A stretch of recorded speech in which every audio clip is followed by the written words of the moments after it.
Well, a very good afternoon and welcome back to the Metropolitan Gymnasium here in Tokyo for the final block, and I'm delighted to say that I'm joined by the President of the International Judo Federation, Mr. Marius Visa. Good afternoon. Good afternoon. Delighted to have you with us again. Yes, we closed the year successfully. I want to pass a short message to our audience. First of all, I want to congratulate all judoka, the spectators, the media representative, and all the staff of the International Federation who achieved the best results during this year. It was a good judo year for our community and for our judo family.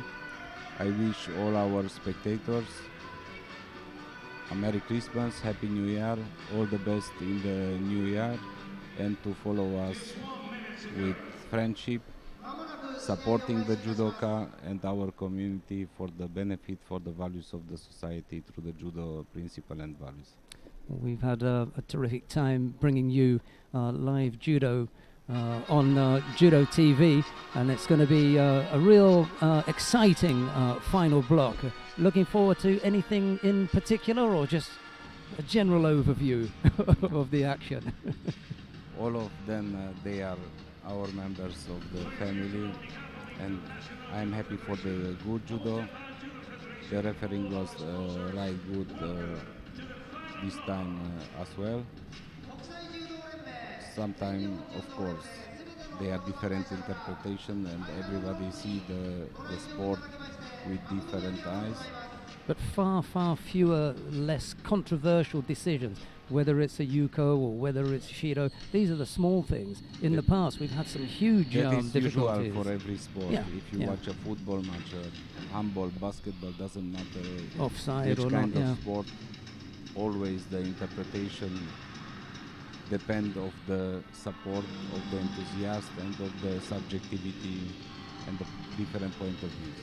And I know you've got a group of people waiting for you upstairs. I'm not going to detain you any longer. Always glad to have you down here. And thanks very much for the wishes for Christmas and the New Year. Thank you very much to Mr. Marius Visa. Right, we're going to get back underway with the action. Always nice to have the chief drop in and say hello. We're going to get David McFall come in and sit in with us. And the action is about to start. We're going to begin with the first of the bronze medal matches. The first of which features Nishiyama Daiki of Japan. He's up against Noel van der End of the Netherlands. And a very good afternoon and welcome back to David McFall. Good afternoon, Sheldon. I'm really excited about this final block here, especially the final match. But first is Nishiyama Daiki match versus Van der End. Now, we've seen both fighters throwing really strongly earlier today. In particular, Noel van der End. I think he impressed you earlier on, didn't he? That's right. He had that Sanagi going there, and I really, really liked his stuff. And the little Kochi Makikomi as well. He flattened, I can't remember who it was that he brought down. Superman. Really good judo. That's his nickname. Superman? Superman. Well, he wears these black rim glasses that make him look like Clark Kent. I say, okay. So we've nicknamed him Superman. He's showing some super judo, that's for sure. And he's got a bit of a task here trying to beat pretty much the second-ranked Japanese at under 90.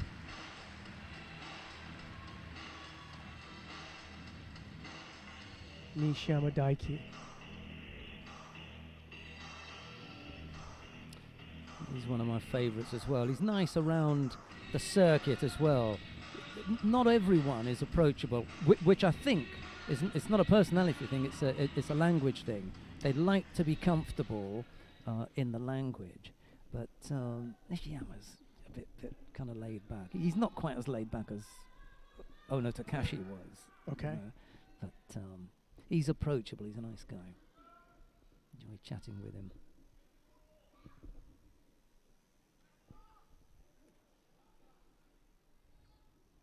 And Van der End goes right to work here. Some quick attacks.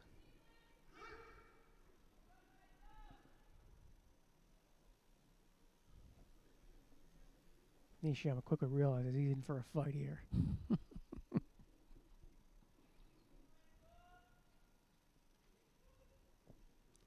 Nice spirit attacks by Vatanen too, you know?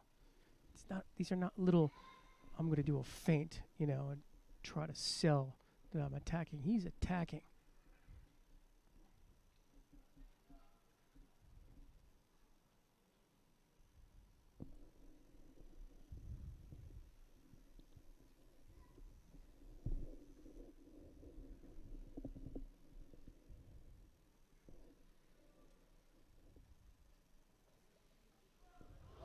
Oh, overthrow. Over. Overthrow. Oh. And you heard almost the screams from the Yeah. Japanese fans. They couldn't believe it. Brilliant throw, Yeah. but just couldn't control it because of the position of the two hands next to each other and just the power and the momentum of that throw. There was a real sense of awareness of the opportunity that presented itself when Nishiyama missed with his attack, and was able to turn that. When he was going through the air, it had the feel of Uchimata about it. But when you look on the replay, Sanage, right? well, you'll see on the replay. I just saw the position the two hands they were, and they looked like a two-handed Sanage and off the one collar. Unfortunately, he couldn't control the rotation of the shoulders. Well, if that first sequence didn't wake up Nishiyama, that certainly did.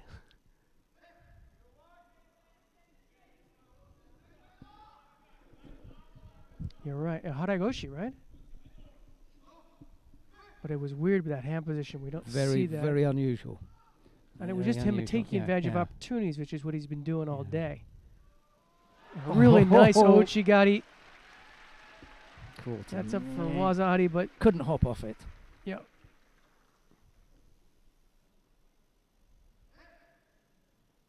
You know, and having had his man flying through the air, he then ends up on the end of a nice Ouchigari.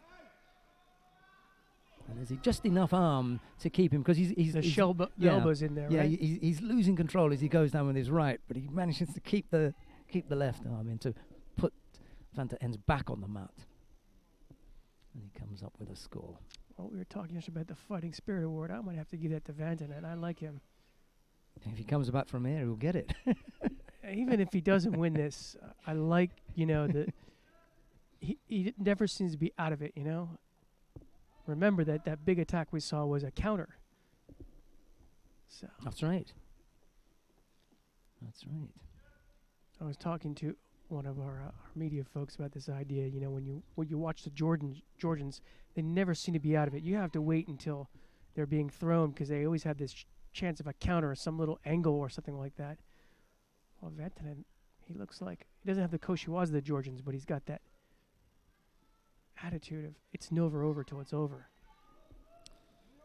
Nishiyama, as David was saying, the second of the Japanese really in the weight category. Baker Masu is ranked higher than he is, although they're both in what we would call qualification spots. So it's not done and dusted yet. Done and dusted. Yeah, like I said, I mean, before Baker Mashu came on the scene, developed from a junior or senior, Nishiyama was their guy. Right, he's been around for a while at under 90.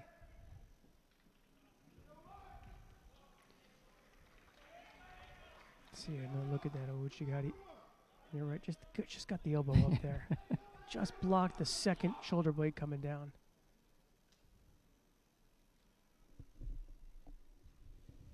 And another Ouchigari attempt there.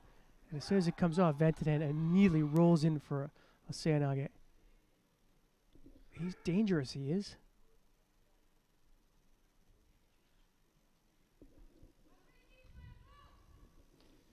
Another Ouchi. Yeah, and his method of operation when attacked with Ouchigari that he gets off is then to throw in that Seonagi. Yeah, this is it now. And this is the Tashiro Miku rollover that we saw in the Worlds. And that was the one that unfortunately she tried to yard and Derby one time and relaxed the two legs and came out and Derby got Kesagatame. I think that was maybe in Rio or Chelyabinsk in a semifinal. But Nishiyama finishes off Vatanen. What a good performance by him. Fifth place finish for the Dutchman. Not quite what he would have liked. It's only later on when that fifth place finish, mark my words, could make all the difference, because there could be points from this, and if those are the points that either make you go, make you, allow you to finish in the top 8, hey, you'll take them. Right now, you want to take a medal. I come off this. I'm a Vantinen fan from today. Really lovely judo.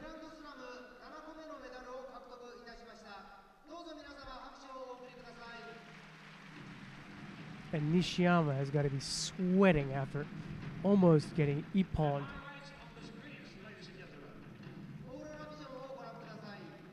That was the first one. 8 Grand Slam medals in total. A 3rd bronze medal. So he's got a nice record going. Here's the turnover. He was bronze medalist here last year as well. So he's managed to get to the podium twice now. If Adam Kiuna is out there in the crowd, that's the turnover, man. I'll just send that out to a friend. Okay. We come now to the second of the bronze medal contests. This time we're going to see Kirill Voprosov of Russia. He faces Guak Dong-han of Korea. The referee for this one is Wang Ho-Chao. It was Guak who came into today's competition with the rather heavy burden of not only being the current world champion and world number 1, but also the defending champion, and he narrowly missed out when he got caught by Baker Mashu right at the end of the contest. He made one last effort, and there was just not enough strength for him to turn off, and he ended up getting held by Baker. Always seems Baker's best moments always seem to be Newaza. Somehow he ends up right. Strong boy. I'm just thinking of that. Was it the Chelobinsk team final in Russia against the Russian team in the final? He was the key player and held down. I'm trying to think who was from the Russian team with Uragesa Katame. And this determined look on his face, and his teeth are grit. Just before Mr. Visa came on air, we were chatting about the changing face of the presentation of international judo, and it is unrecognizable from 2007. He said it was down to the effort of the entire team that judo presented itself in the way it did. Well, that's nice of him to say, but Well, that's the way a good boss does. He spreads the accolades around, right? yeah. Oh, it wasn't me. It was a team effort. Somebody's got to make the big decisions, right?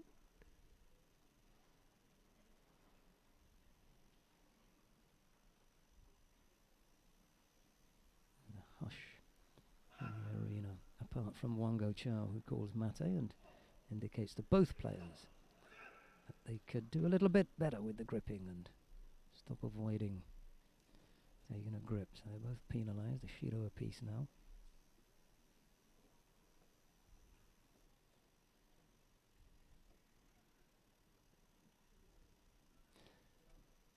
There's never any frantic cheering, irrespective of who's on. I liken, or I evaluate this event to, say, Paris, where there's a constant buzz and a noise of things going on, in particular if a French fight is on. But even if there's a Japanese fight here, people are, they're very Respectful, focused. yeah, I wouldn't want to suggest that the French weren't respectful, but they've got a different way about going about it. They conserve their cheering for the action, as opposed to attempting to influence the action by saying what should be done. and the European audiences are very much Participating in the well, action, right? do this, do that, come on, do this, and then there's this. Then you've got this buzz. So if you've got 50, 60 people all over, goes for Prosov. Well, that's why they do tend to also record a lot of musical concerts in Japan because the audience is very quiet listening to the show. You don't get a lot of extra noise out there. Of course, sometimes in a live show you want to have that noise and feel the energy. Depends on what kind of music you're talking about, I guess. Well, Guak's not going to feel entirely. Well, he's not going to feel that bad now. He's going to go home with a bit of hardware.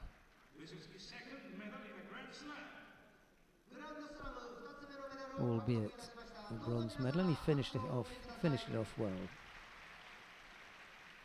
Nice Sanage. Yeah.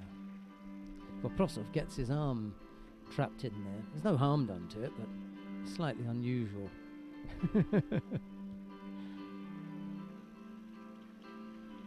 Nice finish from Guak. Look at where he goes there. See what I mean?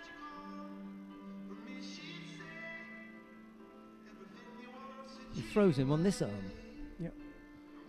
What I like is how low and tight it is. The thing is a compact, full package. No matter which shoulder it goes over, right? You get that kind of leverage that low. He looked relieved, didn't he? Yeah. Taken out. He didn't want to come home with nothing. No. Took out the tough man from Russia, throwing in for Ippon. Now, another fighter who's been banging them over for Ippon today is about to come to the mat. Ashley Gonzalez of Cuba faces Baker Masu of Japan. It's Baker in the white judogi, Gonzalez in blue. First time that this pair are going to go head to head. It's the number 6 ranked Baker against the number 12 ranked Gonzalez.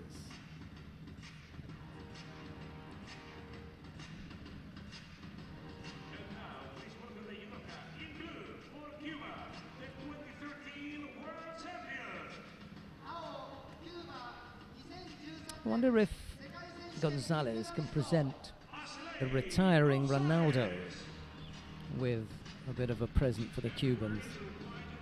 That would cap his day, wouldn't it? Not if Matthew Baker has anything to do with it. Right?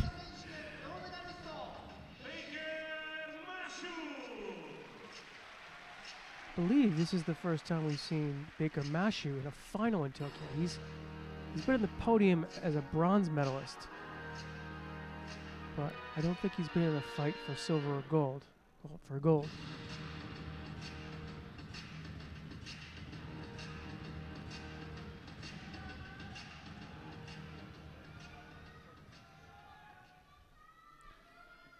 No, you're absolutely, unfortunately, not right there.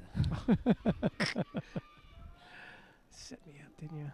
Well, I was about to say you're absolutely right, but you're And absolutely... Which year was he in the final? Well, which year did he win it? Oh, that was the thing. Double stuffed. Yeah, Baker was the gold medalist here in 2013, and unless I'd looked that up, I wouldn't have known. I know I saw him on the podium. Dude, was it last year he came in third? He took a third place here last year, but the year before that is when he really burst on the scene, wasn't it? 2 years ago. For the global audience, that is. Right. You know, I mean, he'd been consumed here in Japan for quite some time before that. But we got to see him in the Grand Slam in Tokyo for the first time. Yeah, I think for the domestic audience was when him and Wolf were anchoring the Tokai Urayasu high school team. And that's really when, those guys came to the forefront, and then they just moved from the high school up to the university. Well, we saw him in 2013 when he launched his international career at the IJF Grand Slam and won it at the very first attempt. Ziniavsky Voprosov, Shaneski Lipatiliani and Lee Kyu-won of Korea were his victims on that day. I also remember a particularly good outing he had in Paris. That was, I think, he took a bronze medal in Paris, defeating Guak Dong Han in the bronze medal contest, and along the way he knocked off Khutak of Mongolia, Gviniashvili of Georgia, Roman Buffet. That was the contest. Those two back-to-back, Gviniashvili and Buffet, And were the golden amazing. score, I think, Yeah. in the Buffet or in the Vinishvili match was just incredible, because where did he find the reserve for that? That's when you knew the kid had some heart.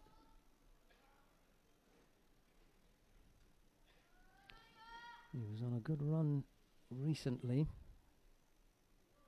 He went to Europe at the beginning of the year and won in Rome. He went to Baku and he won there. He went to Tumen and he won there. That is a pretty good run. He took a bronze medal at the World Championships in Astana. He's followed that up here with a place in the final, so no surprise that he is so highly rated. As you were talking, we saw just a few shades of the old Baker in terms of him squatting down a little bit. And there was the Ochigari there, here to look at.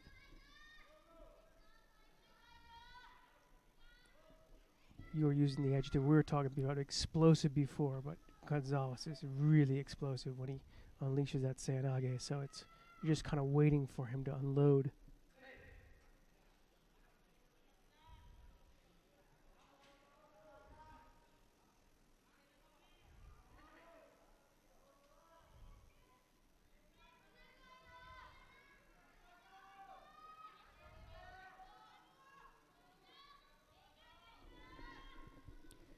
Still just the single Shido against the name of Gonzalez. No score yet. Inside 2 minutes.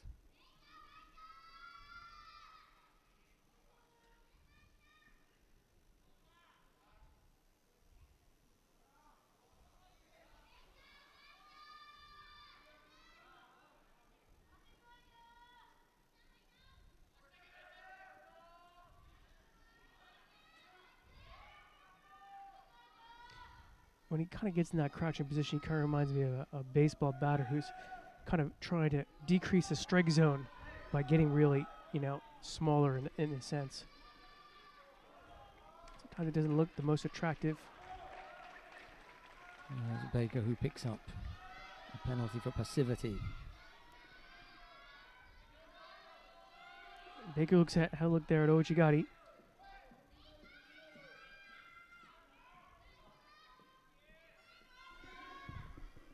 Have a look.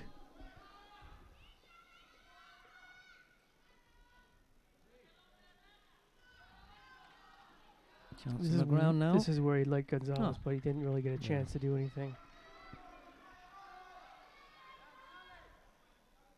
I haven't really seen a lot of Gonzalez's ground game.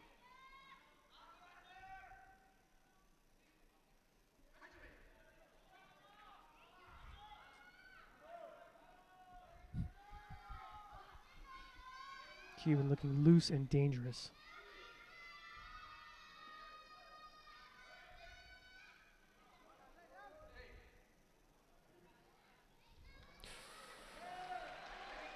Seconds left in the second.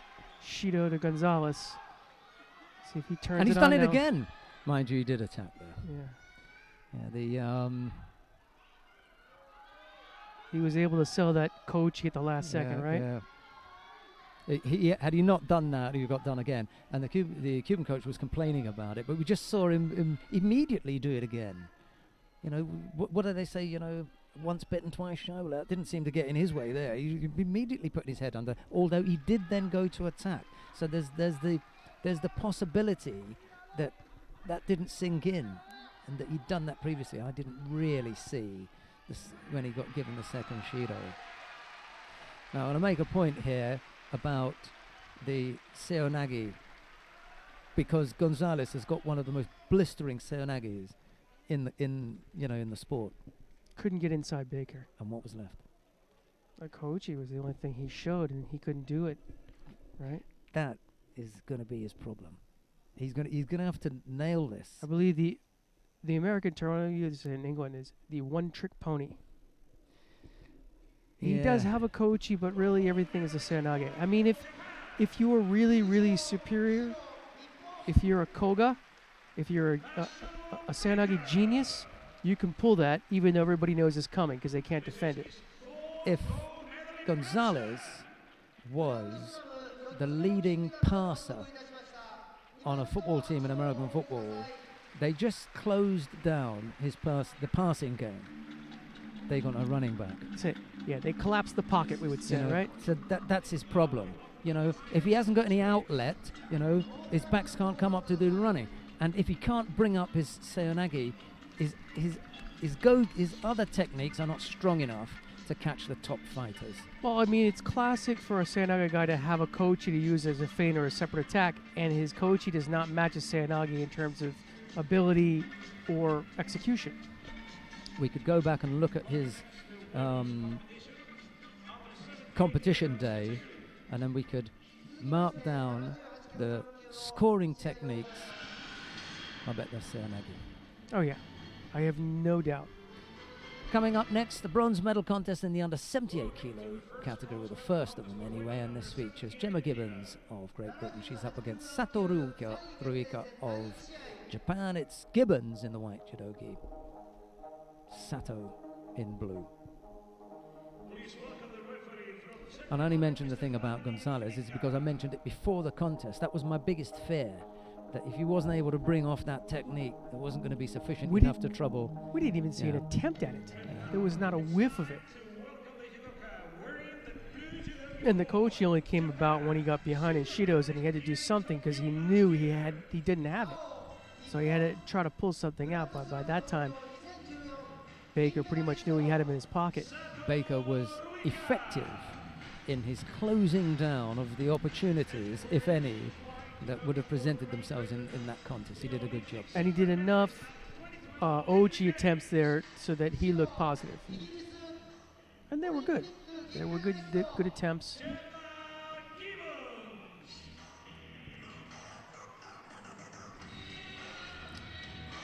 Maki Tsukada. They were telling me at lunch that she's the sensei at the Tokyo Women's Physical Education College. That works for me. That's where the girls were from. Ah, I see. So she's their coach. She's their coach. I said, who's your coach? He said, Tsukada Maki. Okay.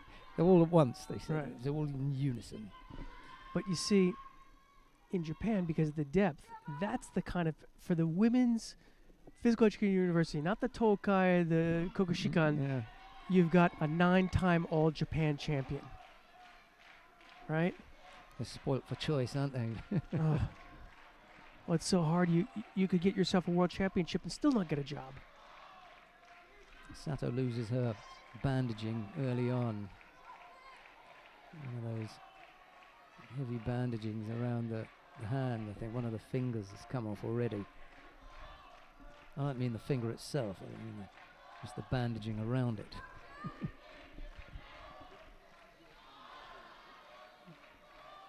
She goes to work right there on Gibbons.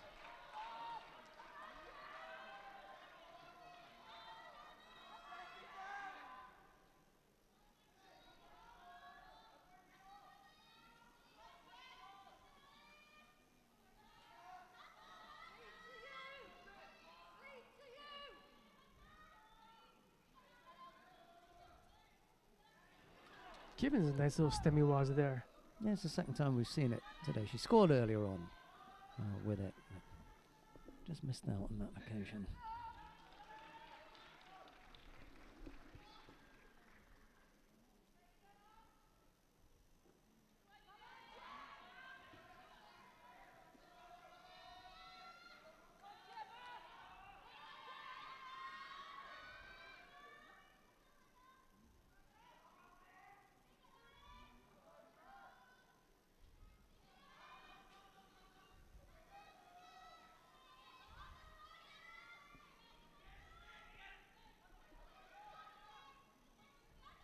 Sato's one of the most spirited of the fighters in this weight category. you don't get the same kind of gutsy feel about, let's say, Ogata. You know, Sato, you seem to see a little bit more of what's inside. And she's a very, very witty and humorous character off the mat as well. She's another one of those Japanese girls who gets all giggly, you know, when they get spoken to, and it's a surprise because she's, you know, she's a big girl. Oh, nice Taitoshi! Just about came up with the score. Gibbons on the way down was attempted to turn off it, but there's enough in there for Sato to come up with Rosario. I think it's going to be in the end. Just about catches her there. It's interesting. She caught sort of the back leg, not the yeah, front leg, and that's probably why. If she caught the front leg, that would have been more. Yeah. And it actually is upgraded to a Wazari. Yeah. Yeah, the front leg would have definitely taken Gibbons out of the medal count. That wasn't as well executed. No. Yeah, the top half in there, but the legs were left slightly good behind. Amaki.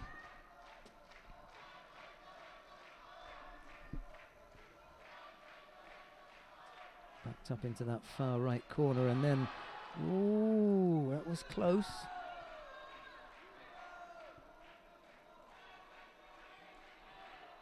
Gibbons almost scores here, you know.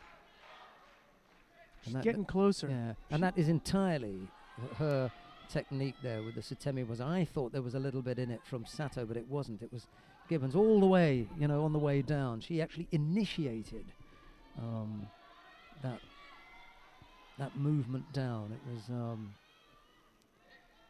genuine effort at Sutemi, as opposed to being knocked over and then falling to her side. A minute left. Nicely balanced here. See the Yuko on the board now? Yep. They sneak them in there, don't they?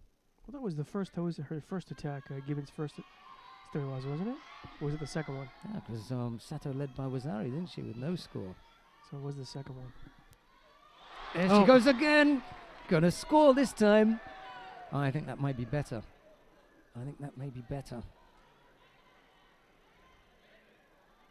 That was more like a low. Oh, she gets the right arm down, yeah. Surely she can't catch her a third time with that.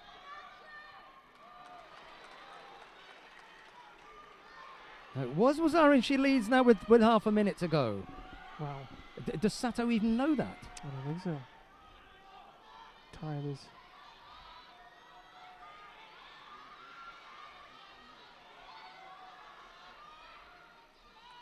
You're right, she probably now realizes. Yeah, she just had a look at the board. That That's what I mean. She just had a look at the board, yeah.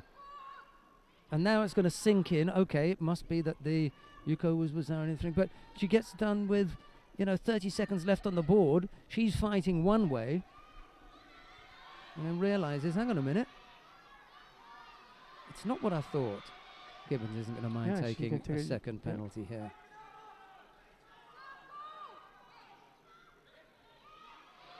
Take a third one. Yeah.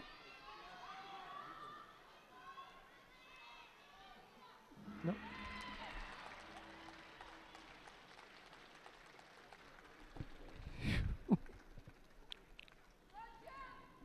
Well, I thought Sato had done enough actually when she got the arm down.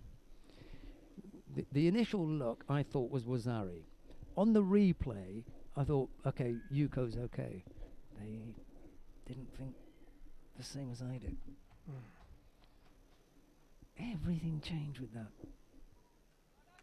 And like you said, Sato didn't realize it until they went out of bounds with 18 seconds left in the clock. Sat up there and shock was writ large all over her face. Yeah. Her head turns 180 degrees when what was that? Emma Gibbons it is, who takes a bronze medal here. From the clutches of Sato Ruika. Snatched. Yeah, she's probably saying, "Oh, I thought it was Yuko, you know." Yeah, better look.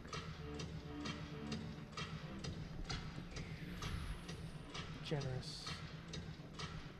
I'm really sorry, I have to say that is a lucky call there.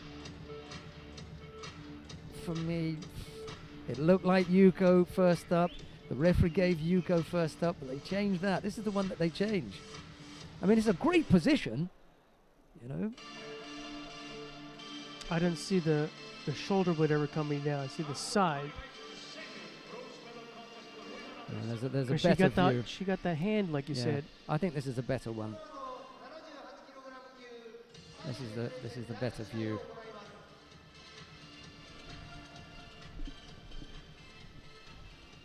So he snuck that one. It's gonna sting. Yeah, and it's going to stay. Right. Gemma Gibbons is the bronze medalist there. Right, the next bronze medal contest features Anna Maria Valencic of Slovenia. She's up against Umeki Mami of Japan. It's Valencic in the white judogi, Umeki in blue. Vincent Dreux of France. There's the referee in the middle for this one.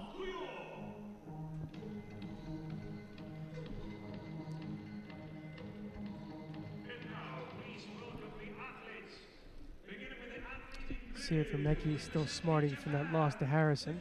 She can get her head together. Or else Valencic could take the other bronze medal position. There'll be no Japanese on the podium at this weight class. If Valencic wins this, this will be an incredible disappointment. Not just for Umeki, but also the Japanese squad at under 78 kilos. And the reason for that is that you've got a strong squad there in Ogata, Umeki, Sato, and Hamada. Hamada may be, you know, a little bit down the pecking order, but that's a good great group. judo too. Yeah, you know? that's a good group. Now, That's depth, I think, in different areas, but you know. Ogata didn't make it as far as the quarterfinals, but Umeki did, Sato did, and Hamada didn't. Yeah, and Hamada did. So you had 3 in the quarterfinals, and you're going to end up with no one on a podium. Perhaps. That's a serious disappointment. Yeah, Umeki's got to come through here. And the other thing is, one of those in there is the reigning world champion. So your reigning world champion at home fails to make it to the podium. Well, it hasn't happened yet.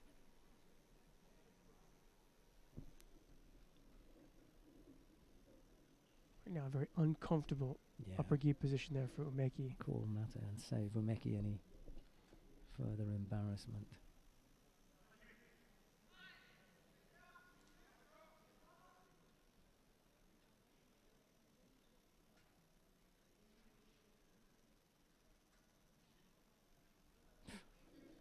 Just couldn't get the hips across. Not far enough anyway to really threaten with a big attack.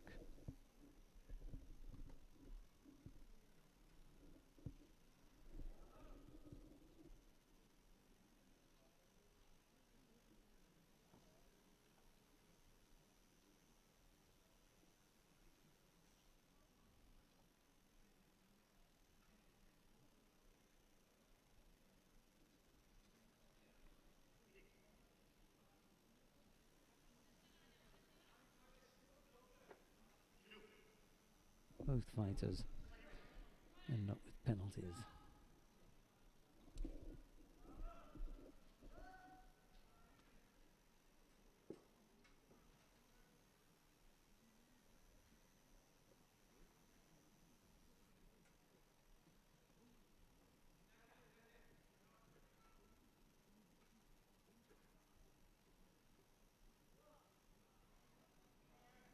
In that awkward position of having the gi over her head again.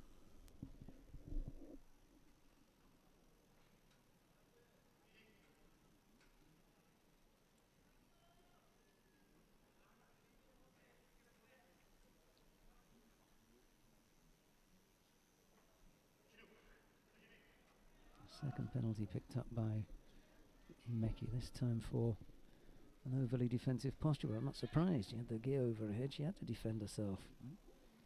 Call it quicker. Save the fight of the problem. I don't know what it is. It's the third time the gi's come up over her head.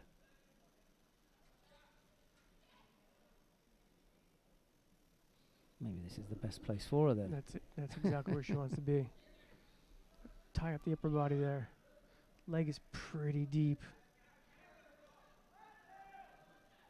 Yeah, if they've got the leg trapped above the knee, then it's going to be hard. Really isn't it? difficult to deal with. Yep. Called mate. Minute 39 left to go. 2 penalties against Umeki. Valencic has just picked up 1.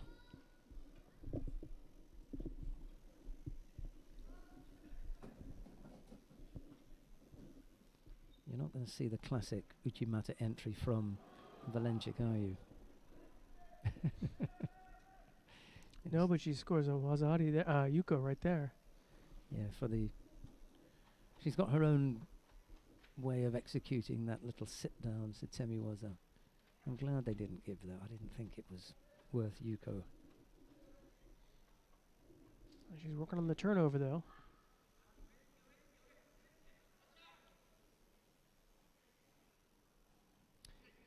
Valencic, it was.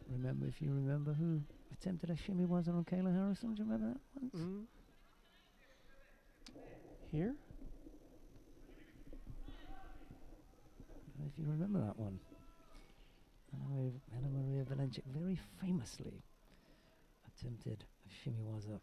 There she goes again with that little sit down. Attempted a shimmy was on Kayla Harrison. And what was the response of Harrison? She was squeezing the life out of her. Her response. What that was an attempted shimawaza. That was a shimawaza. Oh, because Was it mate? the referee called mate. I see. Harrison remained on her knees for a second or so to gather herself, got up and came back to beat Valencic. That's starting to come back to me. I remember Harrison on her knees just gathering herself. There was a moment when she was back, baby. sweet dreams. Nobody noticed. Not even Valencic. Oh, missed on the arm as well. Yeah. Follow up. Clock is not favoring not a at all. Japanese podium finish. Now the Koreans find a way to make it difficult for their opponents with the way that they attack, and Valencic has found her way to make it difficult for Umeki. You saw the expression of Koga. He's as frustrated as anyone else. Oh, yeah. Valencic did a good job of just working Umeki, as you said, like the Koreans have been doing all day, all weekend. Yeah,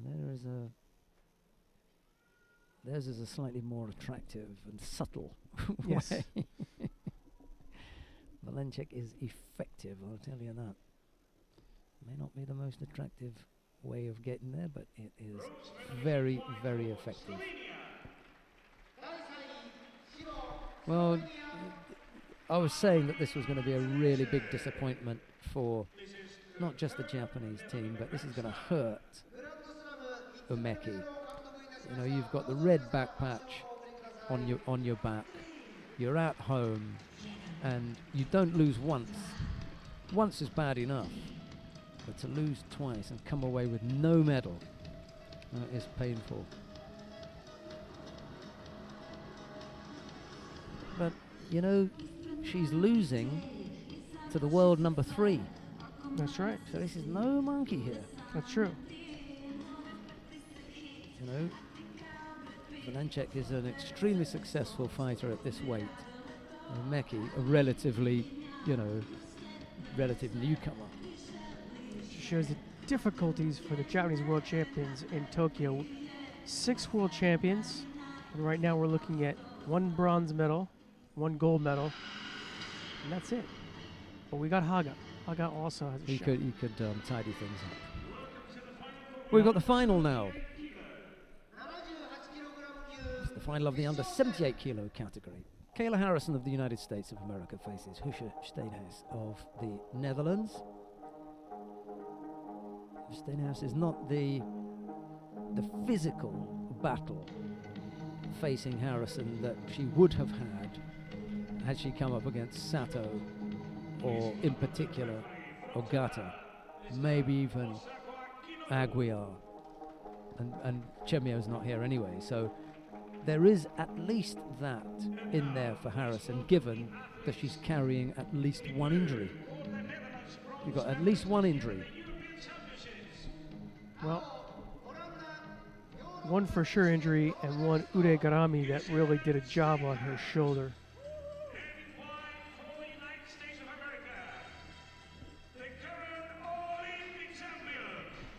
But as we said prior to this final block, or maybe it was during this final block, Harrison is tough as nails.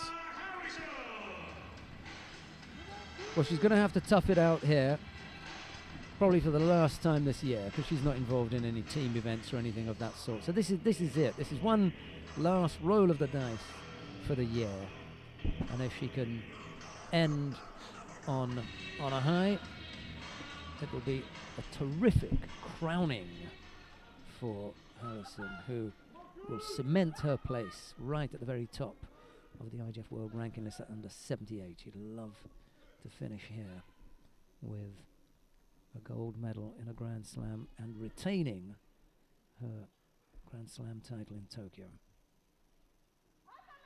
Early Christmas present. Not the least, hearing the Star Spangled Banner in Tokyo. Again.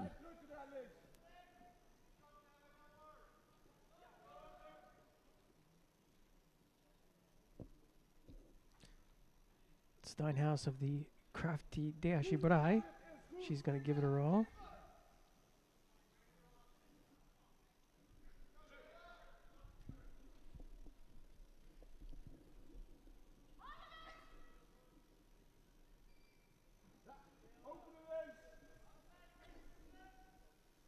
Oh, nice effort there.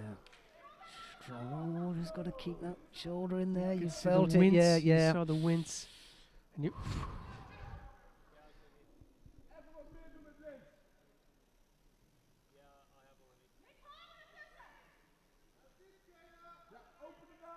Jimmy Pedro is nervous. He's nervous every time Harrison attacks, and that time you could see that she was even slightly exaggerated defense. They're really trying to keep the shoulders nice and tight.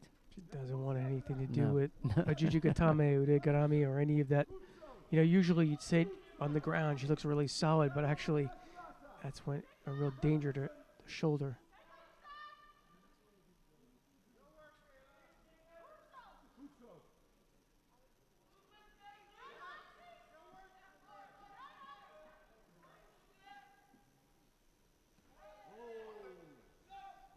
Nothing wrong with that. Losing eyes for some of the Dutch I was supporters going to say, you're not behind us. Dutch. Yeah. You're a Dutch, you might have a slightly biased opinion.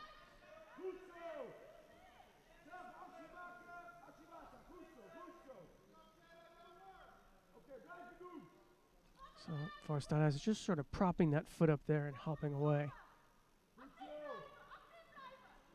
That was a better look from her, Uchimata.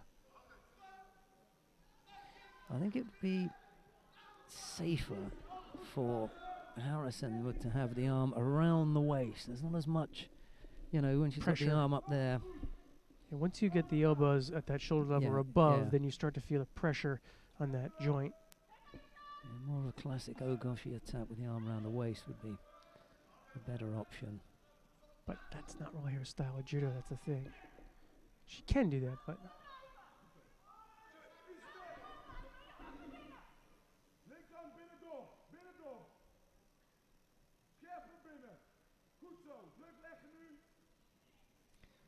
Slightly surprised that we haven't seen some bigger efforts from Husha.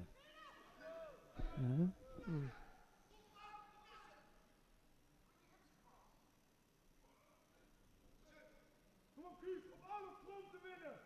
Jimmy Pedro suggesting that Kayla Harrison needs to get her hips further across. Well, that is the possibility, but I think we're going to get Yep. a false attack here.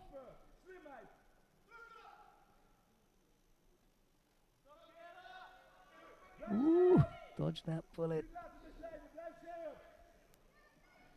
Well, the bear theory, making the bear angry. Yeah.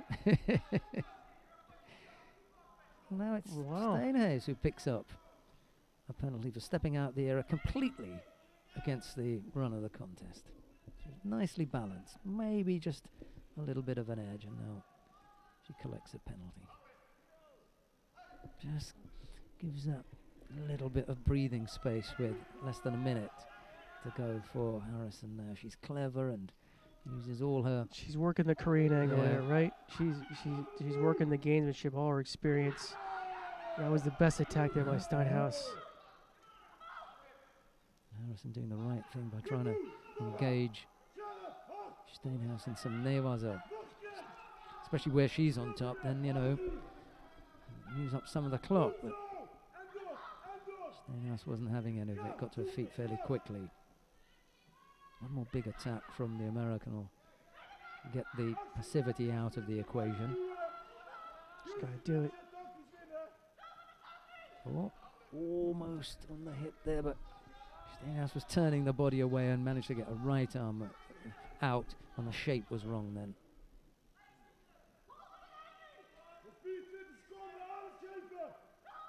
Oh, and that was a good look there for a Yeah, second yeah, for Steinhaus, yeah. but she didn't execute it well. Good start, and that just gives Harrison the yuko she needed. Yeah, so even if there wasn't enough for a score, she still got a penalty against Steinhaus. So And took some time away off the clock. yeah. Turn. That's But it. now with that Good score, turn. she, you know, Harrison can afford to back up for a penalty.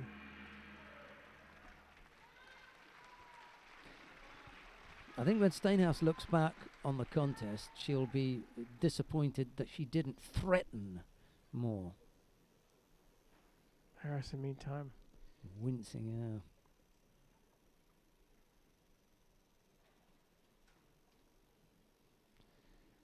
Well, the American team said that Kayla was going to have to dig really deep here because she was hurting. She did. she did. It wasn't the most attractive of her contests ever, but You it know- was enough, and now you can suck it up and feel the pain. Yeah. How can I say this? Sounds like I'm, being, I don't know, tough, but this was Well, it was. a typical American performance in terms of what we've seen at Tokyo. Stevens got like a 7th. Harrison wins. Malloy didn't look too good. She went out early. Del Polo went out early. Colton Brown got a win. A couple. Only Cho Guam now, today, has a chance to... Oh no, Ina Morinami. She has a chance to retain the title. Could come back and shock everyone.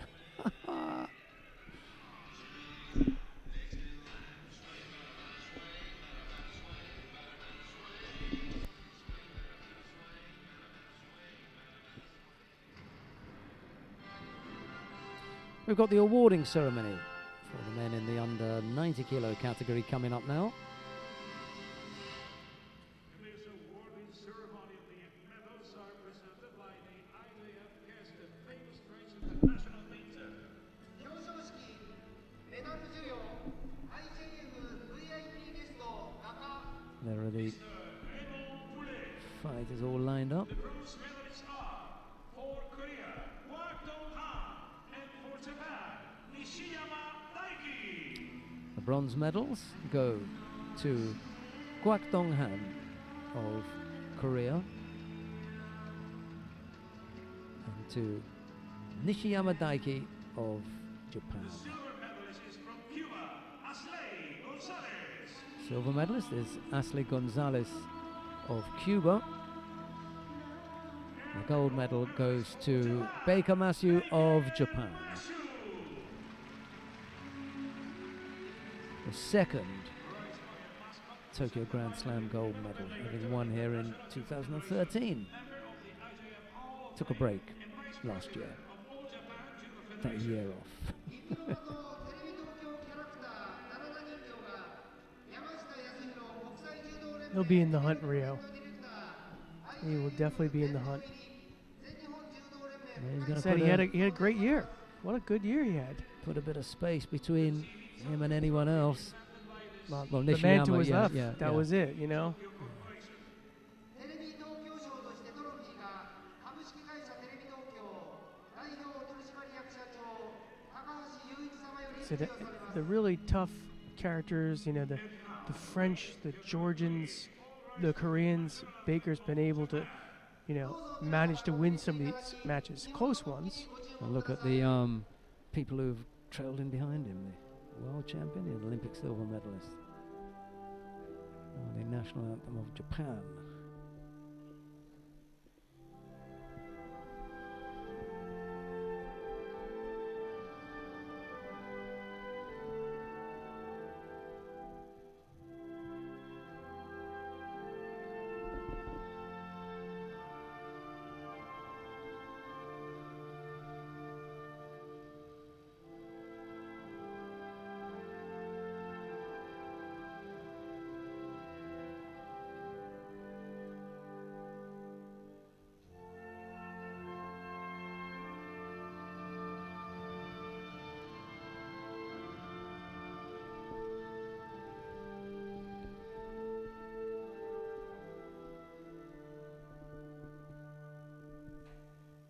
Thank you very much. ありがとうございましたお直りください Group picture with our VIP and the best you look in this category. Kwak Donghan, Nishiyama Daiki were the bronze medal winners. Ashley Gonzalez of Cuba won the silver medal, and the gold medal went to Baker Masu of Japan.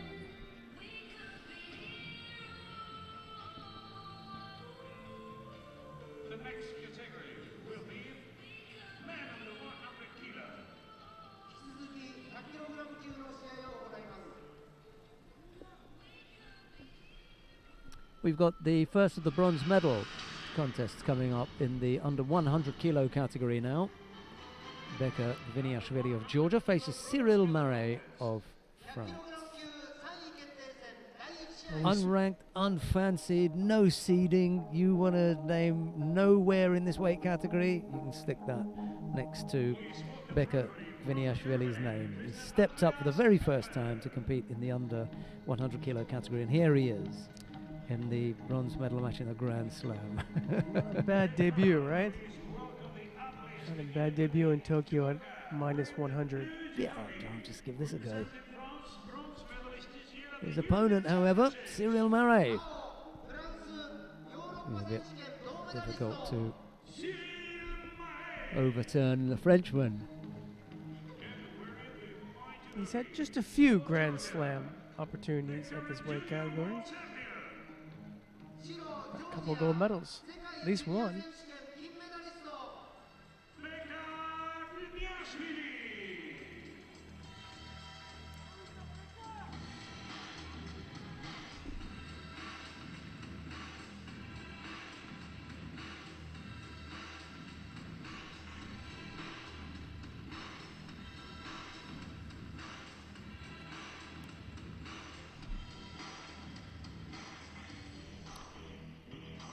4 fights, 3 Ippons, just the 1 loss.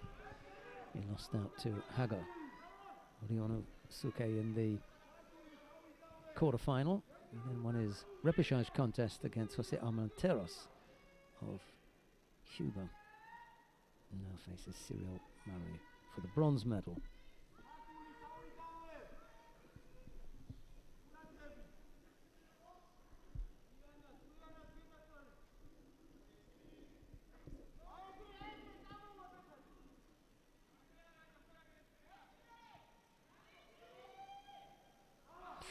Went over on the other side there. Well, this is what we were talking about, that he felt that if he was going to be challenged anywhere, it would be in Nevers. He ended up getting caught once earlier on when Haga caught him on the ground. almost got caught against Armenteros and then turned the tables on the Cuban. Oh, that's a nice throw right there. Picks up He did Yuko. well blocking that out.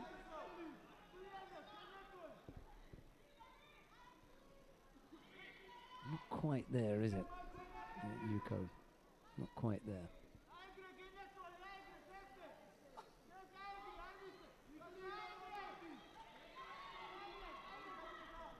Now the funny thing with that is if that had gone all the way over, Murray would have been caught for bridging, in my book.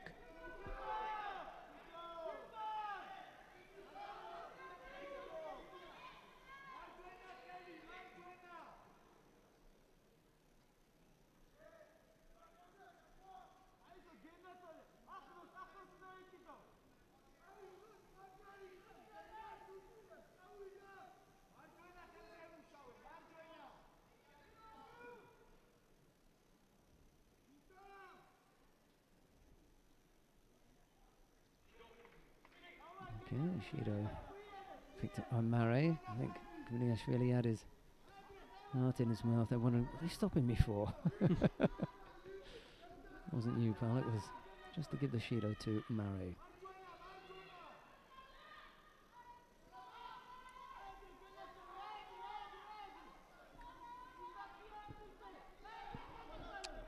Gviniashvili almost catches Murray with that cold salto.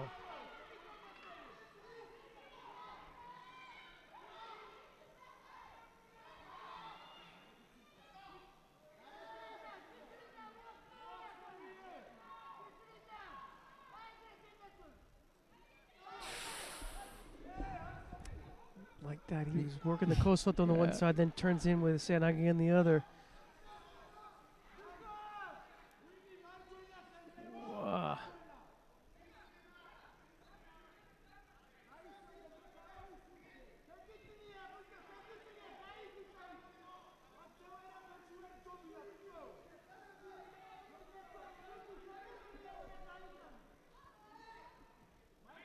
Haven't seen much good attacks from Murray as of yet. He's sort of, Reactive. yes, exactly. That was the word I was looking for.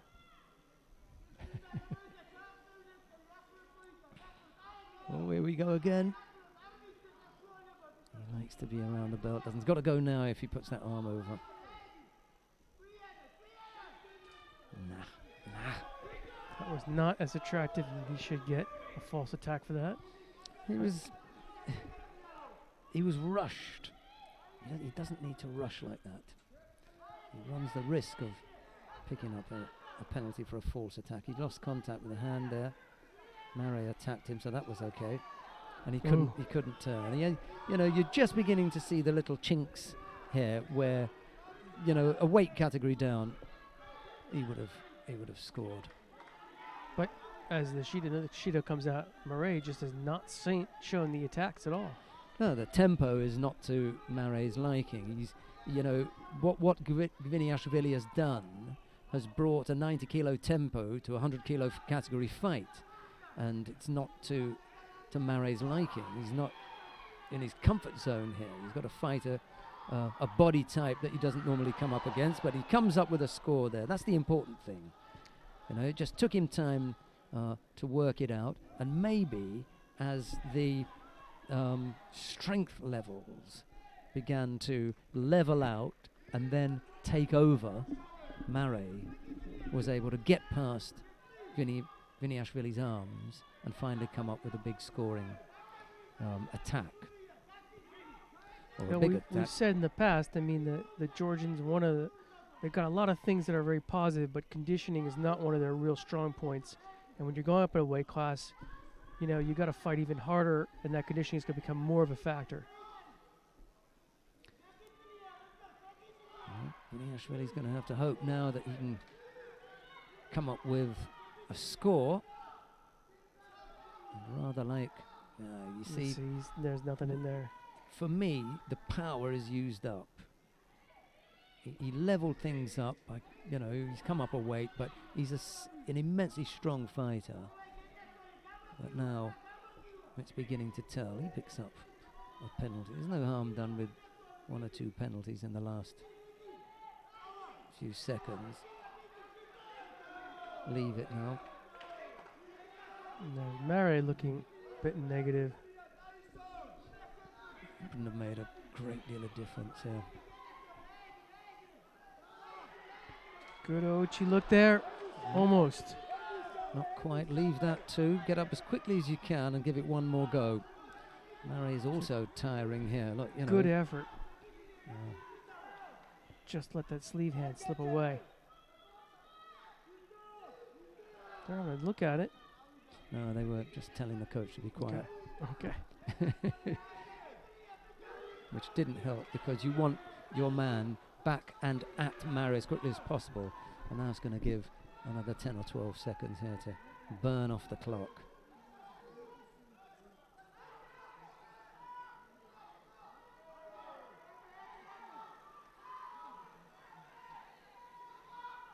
Or more. Murray looks like he's got this turnover. Let's see. Not now. Either way, doesn't matter. It's not going to be enough. Oh, he's had to tap out there. It's the Kansatsuwaza? Yeah. So he just stuck with the arm the whole time. Shake of the head from Murray. The realization that, yeah, it's going to go down as a Nippon win. But he was pretty close, and he was run pretty close. Yeah, another shake of the head. This is a tough guy. You know, Gviniashvili is coming to the category, and Murray's thinking, what we could have done without him. You know, just when you think you know everyone in the weight category, and you work out all their strategies and what to do with them, here comes Gviniashvili. Yeah, he's a wild card you don't want going into the Olympic year. And the other thing is, it's easy for them to be really friendly and warm to each other because they know each other really well. They haven't had to fight in the same weight category before, so that kind of respect that you allow between the weight categories is still there on the mat. You saw it three times. You know. Welcome to the club, buddy. Yeah. You know, hey, tough one, man. That was a hard one.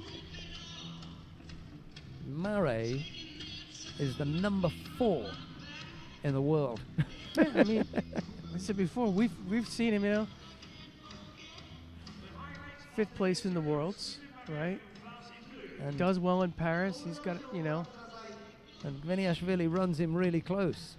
That's bad news for the others in the weight category. It's also unfortunate for Gviniashvili because what happens is he gets 5th place points here, which really aren't sufficient enough to protect him later on at other events in the next draw. He's going to have to enter a lot of events in 2016. Yeah. I have a feeling we're going to see him in a lot of Grand Prix.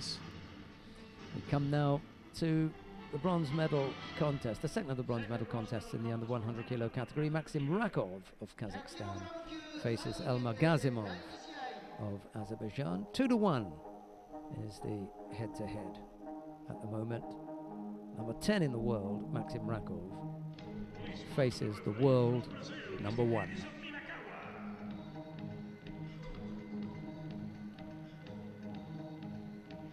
now, please welcome the athletes beginning as usual with the Judo blue. Representing Azerbaijan, number 1 at the world ranking.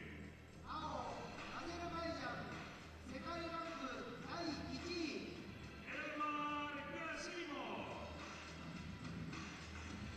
And wearing the white jersey for Kazakhstan, the 2009 world champion. 白カザフスタン2009年世界選手権銀メダリスト Maxim Rakov.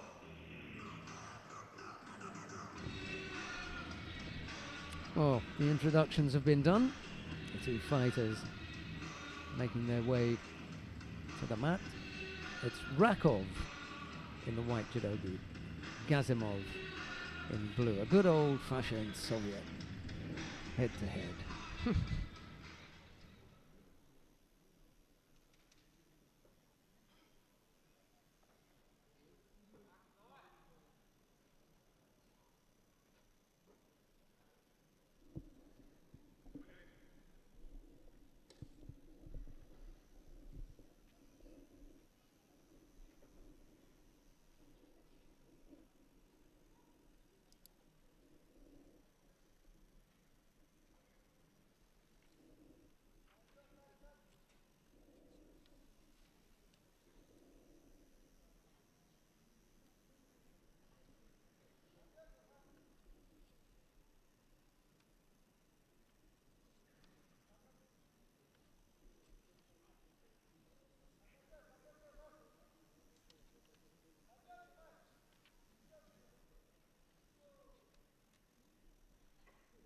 Gazimov went for the first attack.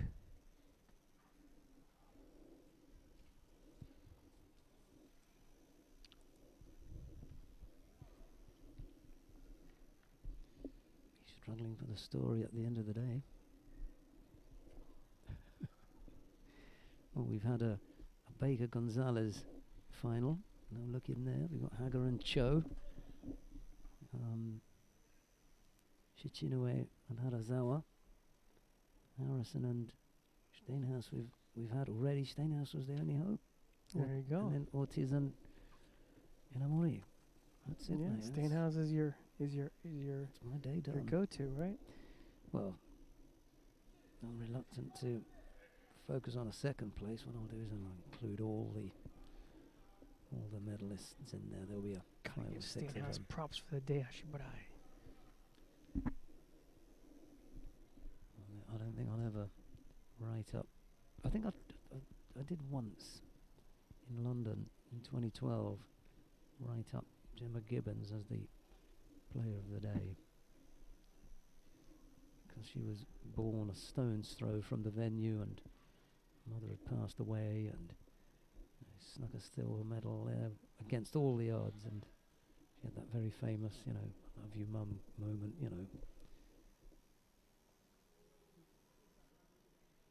and it was in London in 2012. So Yep, yeah, had all the elements. didn't go down. Everything but the gold medal. Didn't go down well though, so Yeah. I was outvoted on that one. Half the contest gone. No score yet. Rakov attacks there left-sided, but Gazimov sees that one coming, blocks it fairly easily. And we are now into the second half of the contest.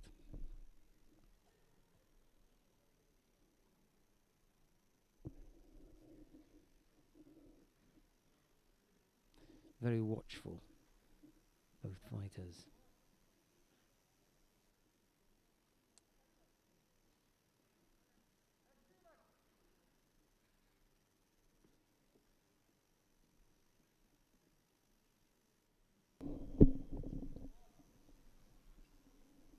Rakov was determined to break that grip off. Was doing everything that he could to make it uncomfortable for Gazimov until Gazimov felt one too many pulls and he just opened the hand up and took a break and then went back on it. Whoop. As you said before, you can sort of hear a pin drop. You can hear all the coach's instructions because there's just very little crowd noise. I think it's going to change once we get to that Haga Cho fight.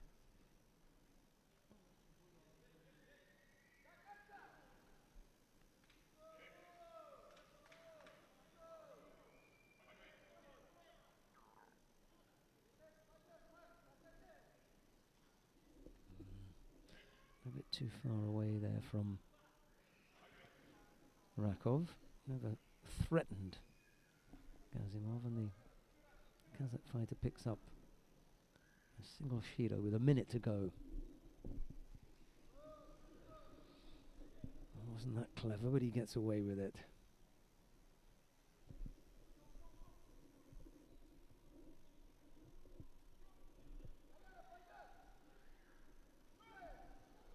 Ooh. That's a little bit better looking.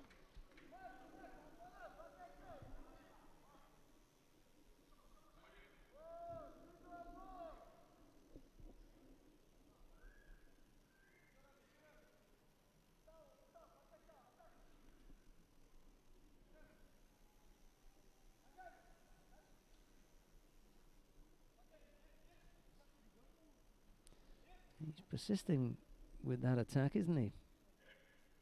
He's still not happening. The only thing is Rakov is not attacking, so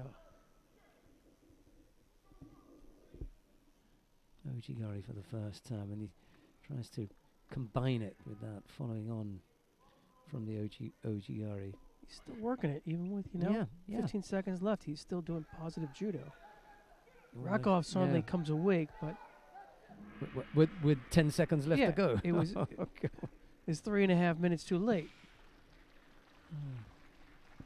Single Shido was all that separated the pair at the end, and he came up with 3 okay attacks, one after the other. That didn't look as though he'd lost steam. It just looked as though, oh, hang on a minute, I'm gonna I have to I'm gonna attack judo here. match. Yeah. wait a minute. No, a bit late now. I mean, granted, Gasimov, he's rated Yeah, world number 1. yeah. I'm sure just like the situation you were talking about with Baker before, it was very hard to sit there and get anything going against him, but still, just didn't show us anything in that bronze medal match.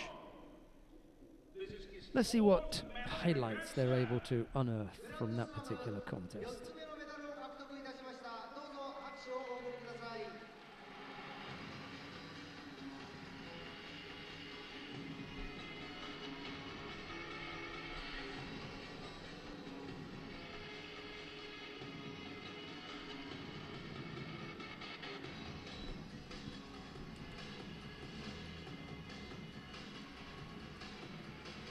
That was it, I'm afraid. Yep.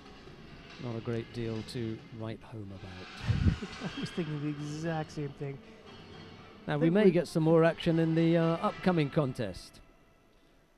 Final for men under 100 kilos. This features Haga Ryonosuke.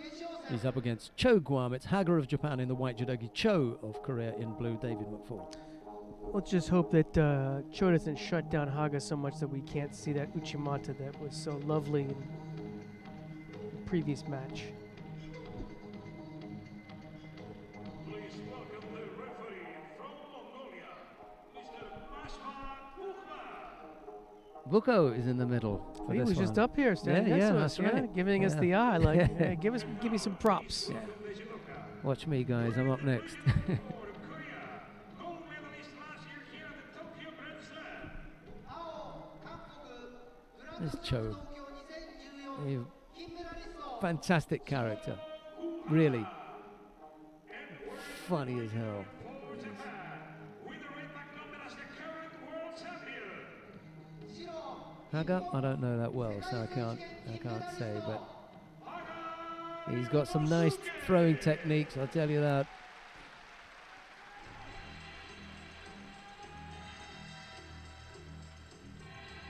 Shortest man in the category, Cho. And here he is, attempting to defend the title that he won here in Tokyo last year. Not many people have done that. Kenna Harrison did it. Managed to retain her title. Let's have a look and see if Cho Guam can join that rather select club this year.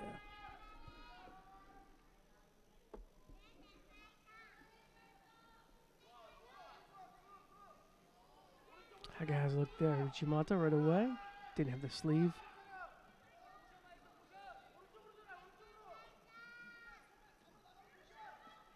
I like the idea of Haga just staying active this whole fight. Not like that, but gotta show me a little bit more.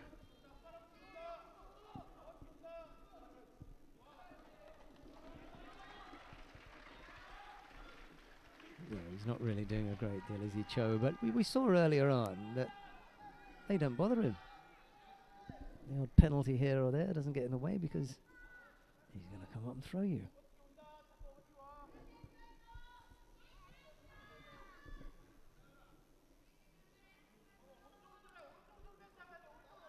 Just outside the top 10. Cho.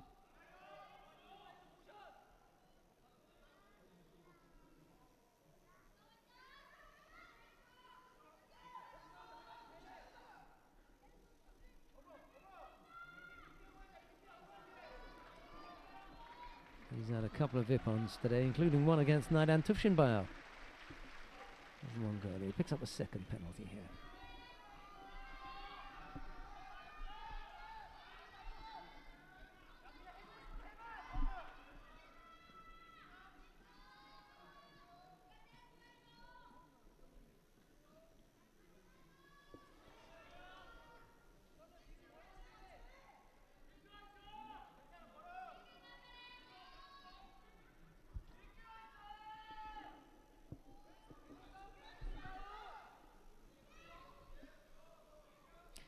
Haga, on the other hand, has won all his fights by Ippon, apart from a contest with Anis Ben Khaled of Tunisia, who did it for him by getting Hansoko Make. So he did Haga's job for him.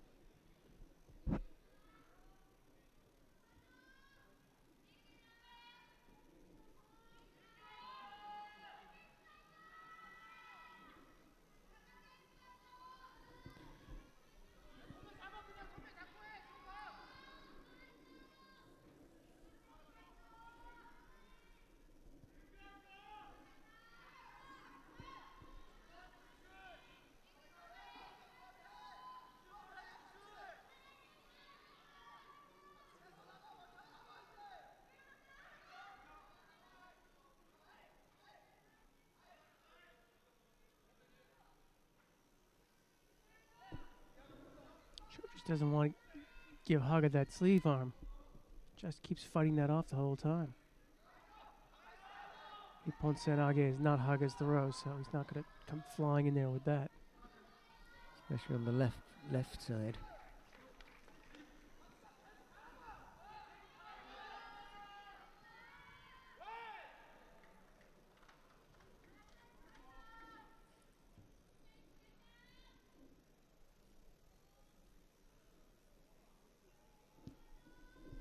Just about 2 minutes left to go. Minute 59. So second short of 2 minutes.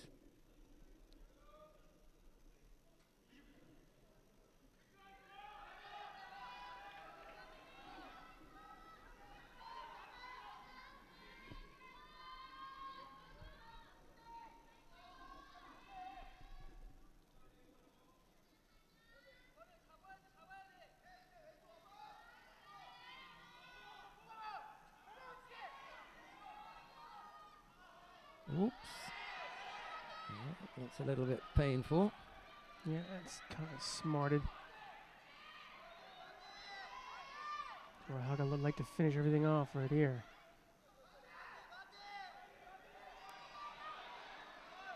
Shoei doing his best to defend.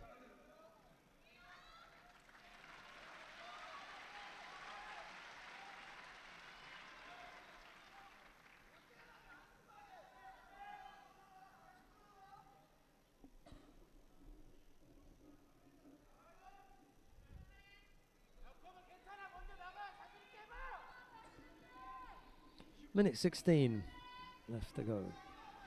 Joe with 3 penalties against him. Haga's just picked up the 1. So it's really down to Cho now to make something happen.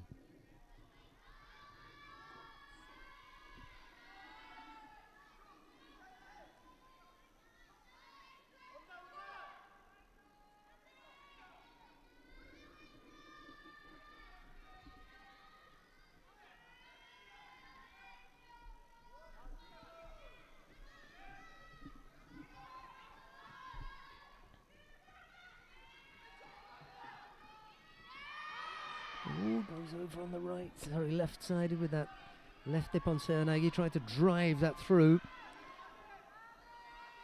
Haga managed to block it.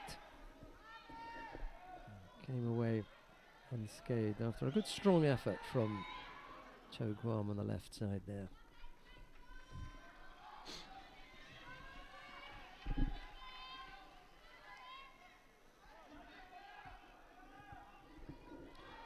Time for one more if he can get his hands on Haga.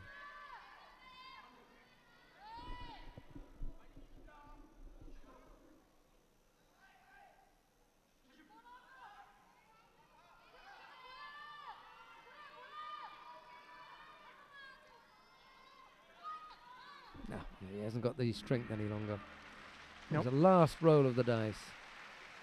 A valiant effort from Cho Guam of Korea, but Haga Ryonosuke of Japan it is who wins out, taking the title from Cho Guam. Gold medalist in white for Japan, 優勝白日本 Haga Ryonosuke. This is his first gold medal in a Grand Slam. グランドス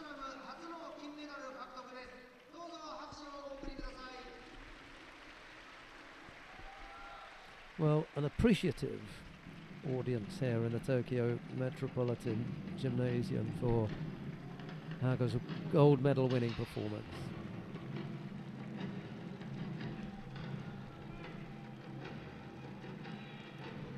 We'll have some highlights and then we'll have the awarding ceremony in the... Who have we got? Is it the women in the under 78 kilo category? Sounds about right. We've seen already the under 90s, so So that should be... makes sense for them to alternate men and women. Yeah, that should be next.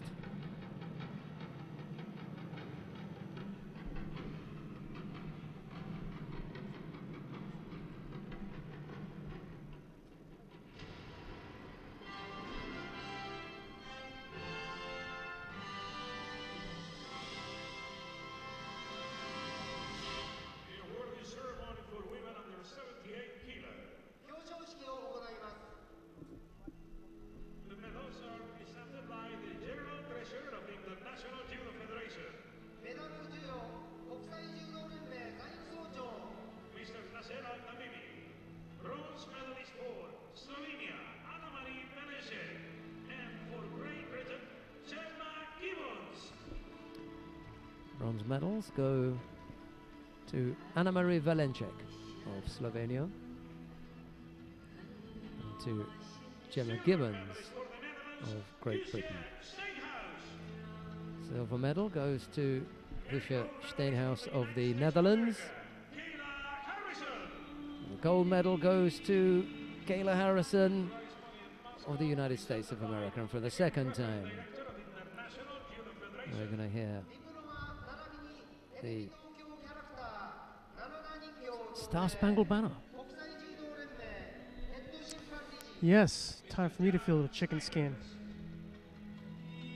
Second time for Kayla Harrison in a Grand Slam here in Tokyo. Don't shake that arm too hard, Mr. Schneiders.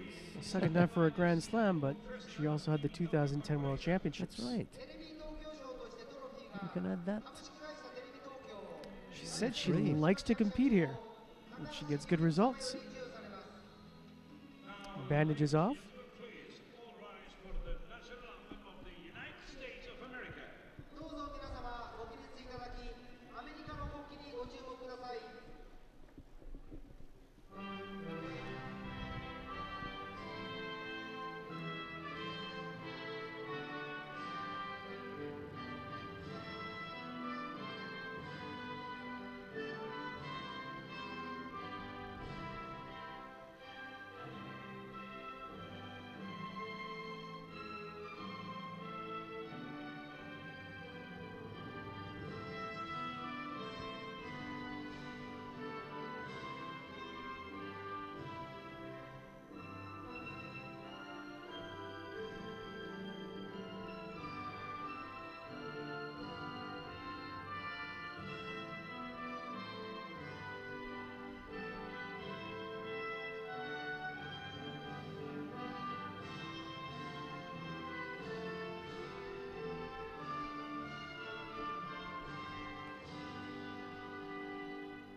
Thank you.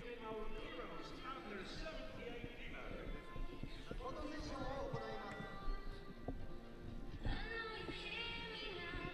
Anna Maria Valencek, Gemma Gibbons took bronze medals. It was a silver medal for Husha Steenhuis of the Netherlands, and the gold medal went to Kayla Harrison, the United States of America.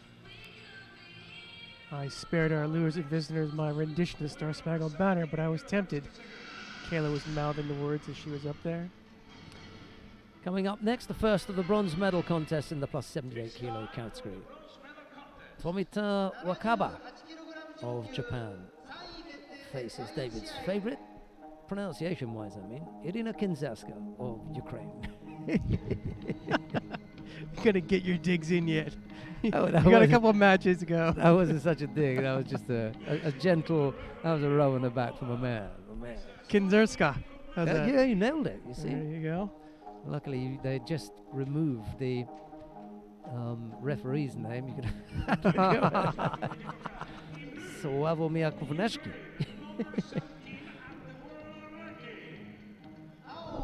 There's Irina Kinzerska. She's got the most incredibly blue eyes. Japan, the junior world champion. 白日本世界ジュニア選手権金メダリスト Tomita Wakara. Right then, time for Miss Junior to step up and deal with the big time. The heavyweight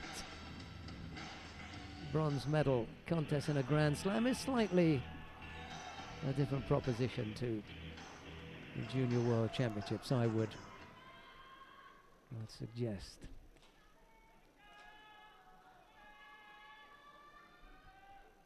Coach gets fighter ready.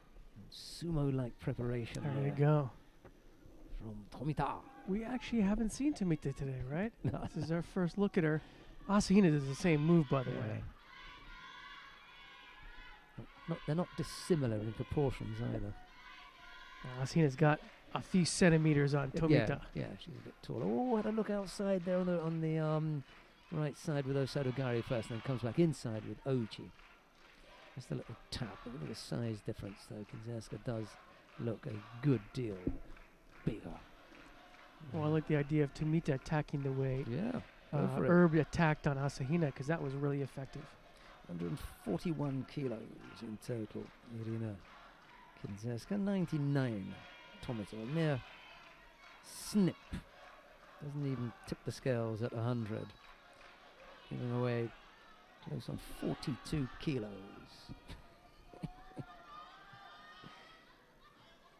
Asahina's a lot closer. She's 125, but we won't be seeing her.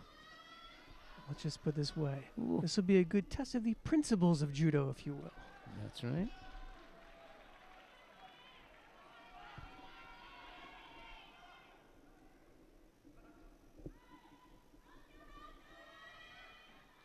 So I don't think that Tomita's going to get any bigger. What you see is what you get. That's her, That's her her body shape, That's and her that's body it. shape. Well, as you said, well, how much weight did Cho have to lose, you think, to go from plus 100 to 100, under 100? 14, 15 kilos. Right. Yeah. 14 or So he 15 wasn't kilos. Terrifically huge No, he plus wasn't, 100 no. either. As you said, he was kind of a keg on legs, right? Barrel shaped. No, I mean, the other thing is that Tomita's not the lightest in the weight category. There are a couple of fighters lighter than her, and there are a couple of fighters on the circuit who are lighter than her and quite successful. They're in the top 10. So there's no reason why she shouldn't continue at exactly the weight she is, and just get more used to the senior heavyweight scene. That's a nice effort, yeah. And then comes up with a Makikomi, but can't quite get the rotation for a score.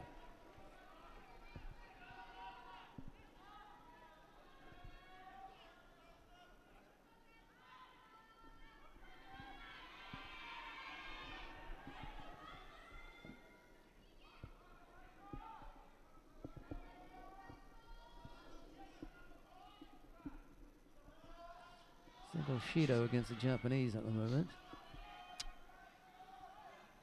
Just seems strange to me because Tomita seems to be doing most of the attacking here.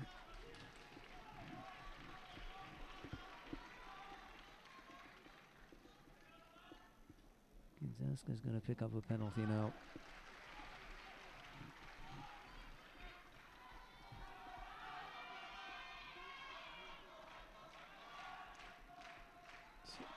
Tomita's just got to keep working. Keep Kinzerska moving. And then here we go. That was a good look there.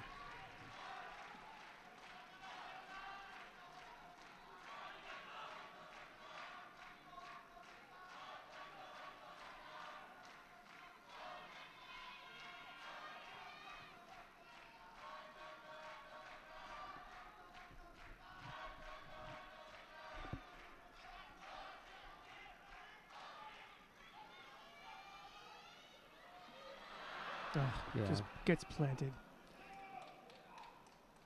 Yeah, well, I'm glad that Kinzerska, when she got control, for me it was Ippon, yeah. When she got control, she didn't just crush down on Tomita.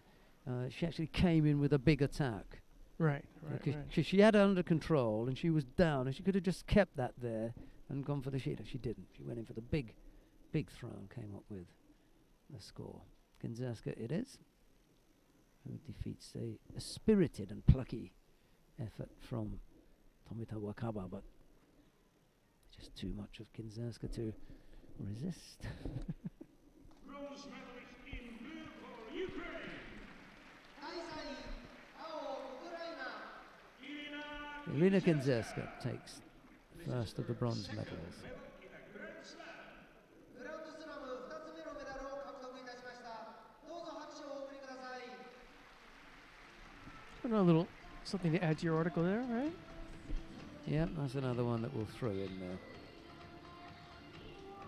Vyacheslav there. I didn't see him on the coaches list earlier on. There he is. 大浦のビデオをご覧ください。この後表彰式を行います。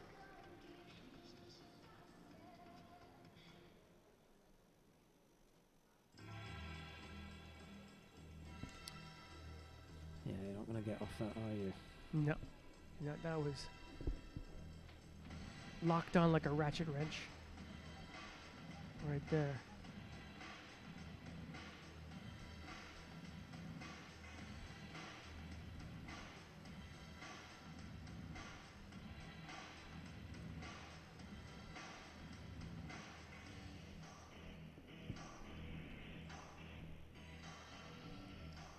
We come now to the second of the bronze medal contests, and this features, well, it should have been an all-French matchup between Emily Andiol and Marine Herbe. However, if you remember, Marine Herbe she picked up a knee injury early on, and she's gone for a scan. She's gone to the hospital for a scan. And let's hope, or we hope very much, that everything is going to be okay with Marine Herbe. Andiol is going to have to come out and take the bow.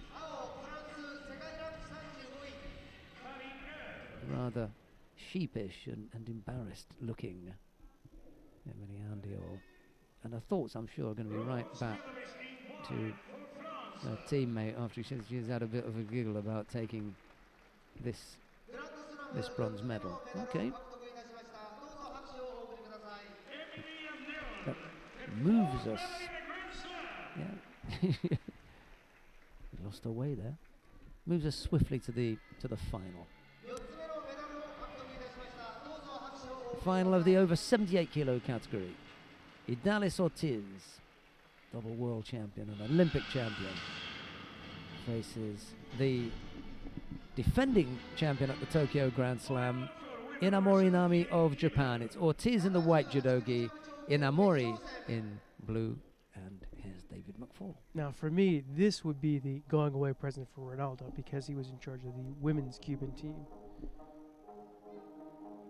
We'll see if his girl Ortiz can come through. Yeah, it would be a more appropriate finish and sign off, not least of all because he's going to be in the chair, whereas he was up in the stands when Gonzalez was on.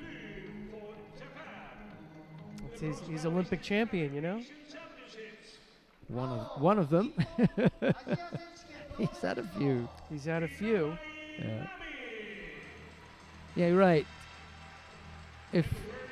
If he could sign off anyway he chose, then it would be with a gold medal win for a Cuban woman in Tokyo. Absolutely. Yeah, that's a good call. I think Uranage would just add a little exclamation point because that seems to be what I remember as Ortiz's big throw. I think there are going to be tears here if that happens. And I don't mean from Inamori.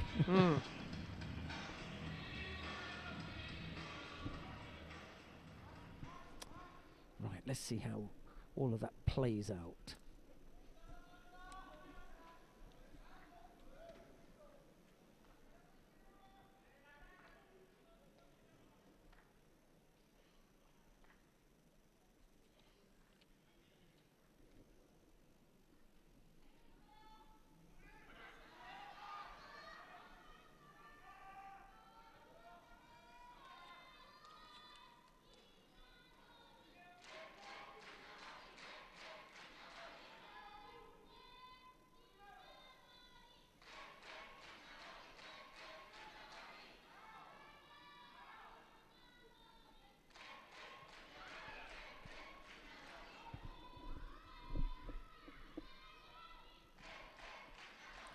You got to win it for the old guy, haven't you?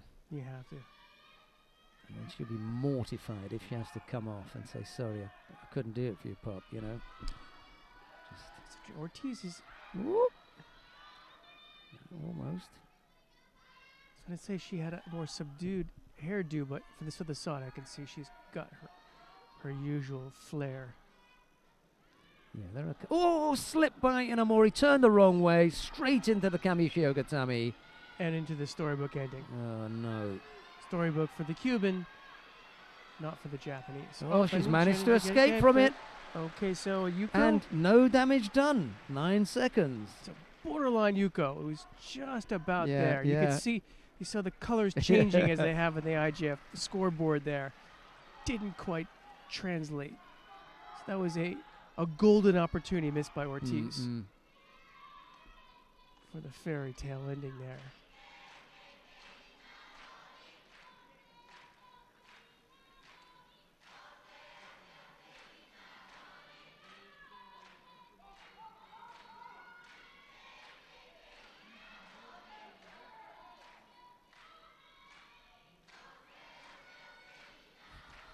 Yeah, well, having said that, we have to put up in various places, whether it's Dusseldorf or Paris or, you know, any of the foreign venues, with an incessant,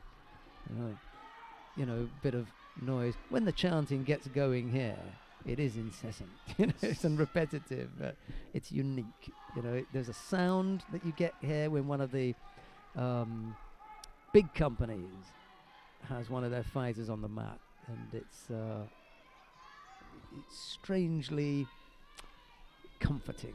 Have to have you come out for a big domestic competition like Kodokan High where it's endless because every athlete's got a supporting team. Yeah. And you've got 7 tatami, and it's just the whole time. It's fun. And it's a bit smaller arena space, so it's more intense. There's a pause in the action whilst both fighters try to gather themselves, and now Ortiz makes a rather lazy looking effort there. Inamori decides not to take advantage of that.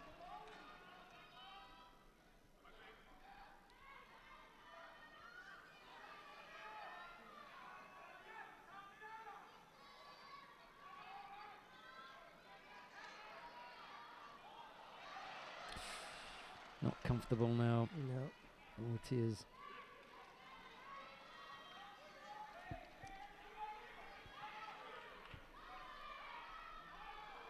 That was it. That That's was quite a slip, bit of effort yeah. there by Inam. Yeah.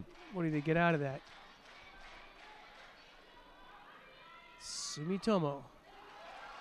Yeah. Picked up a penalty for a false attack inside the last minute, and now she's up against it here. Got a score. Storybook ending is starting to fade into the background.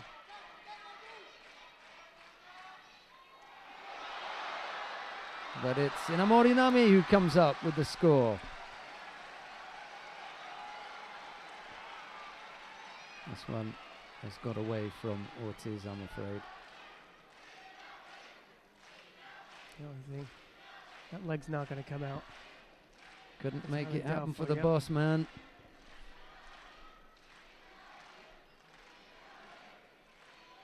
This might come out. It's gotten closer. There we go. And that is that. The finish with the Yokoshiro Gatami just rubs salt into the wounds here. It's thrown for Rosari, only needs to hold her for 15 seconds now. And that's all they wrote. Inamori Nami. Sumitomo is just erupting. She was on the ropes. That's right. She was on the ropes. When she was on her back, managed to turn off, and then from then on, it was all Inamori. Like one of those Rocky films, right? Came back strongly. So, the defender.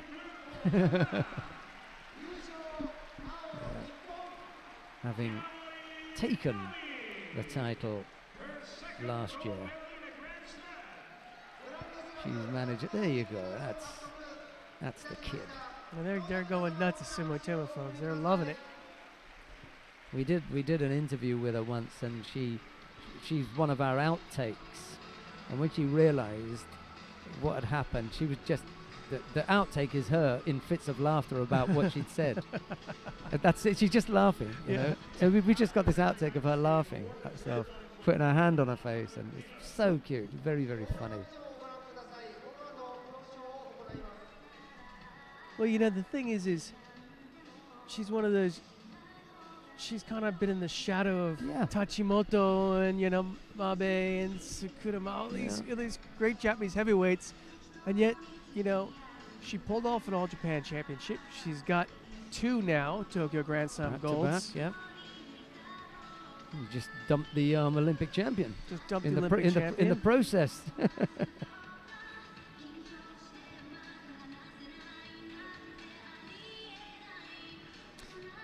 Now, she could go to Paris, do a job in Paris, win the Japan Selects, and that would create an incredible headache for Inoue Kosei and crew, or the women's team crew. Well, I don't think it would be a big headache if she did those things, because those things would, you know, only come about if she smashed everybody else off the, you know, off the scene. And if she does that, then there's no headache.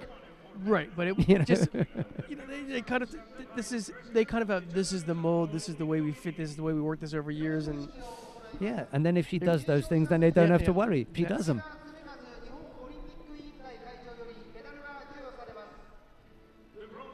Yeah, if I know what you mean, it would be a headache. it would complicate things.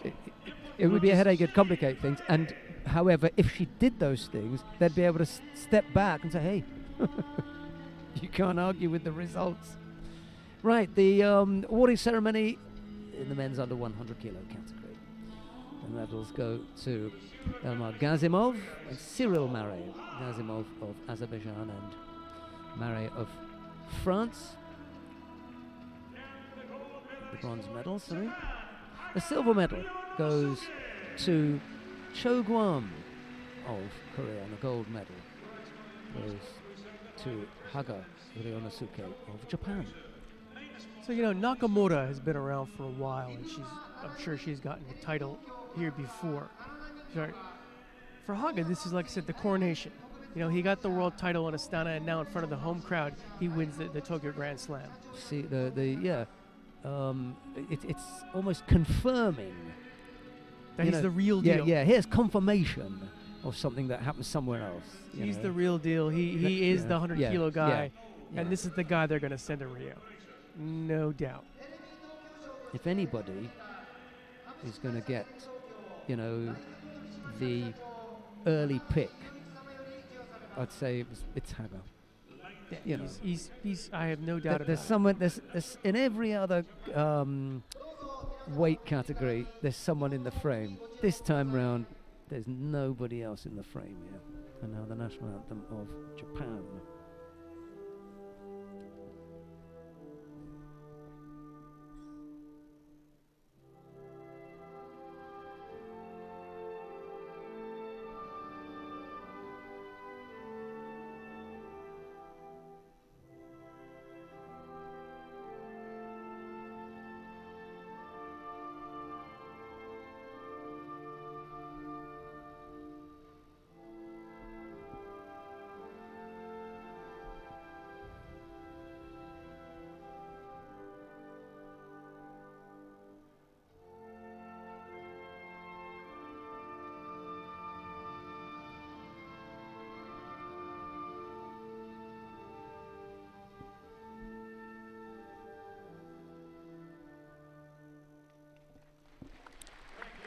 Well, I mean, I could go through at the beginning where we started on Friday, and I talked about this idea, the Road to Rio.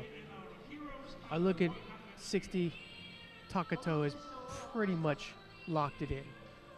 There's a little bit of question mark, he's locked it in, okay? 66, Ebinuma's a pretty good lock, even though he didn't win the gold medal, right? 73, because Nakia didn't do it, Ono is pretty much, I think, there. 81, even though Nagase got the silver, he's there. Baker's there. Haga's there. And I'm pretty sure Shishino's there. So the men's team is pretty much set. For the women, yeah, I think Kondo did it. Kondo did it for 48s. For 52, Nakamura's there. 57, it's Matsumoto. 63 is a question. 70, Arai is probably going to get it. 78, well, now there's a question mark with Umeki now. Plus 78, Tachimoto, or perhaps now Inomori. Okay, we come now to the first of the bronze medal matches in the plus 100 kilo category. Levani Matiashvili of Georgia faces Kamikawa Daiki of Japan. It will be Matiashvili in the white judogi, Kamikawa in blue. So today we saw two sides of Kamikawa. We saw the big, powerful Haraigoshi, and then we saw the passive Kamikawa who just doesn't make any attacks, and that's why he's in this bronze medal match.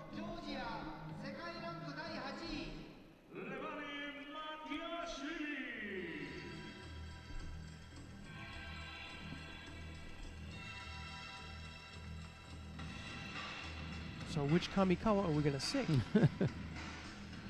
That is the question.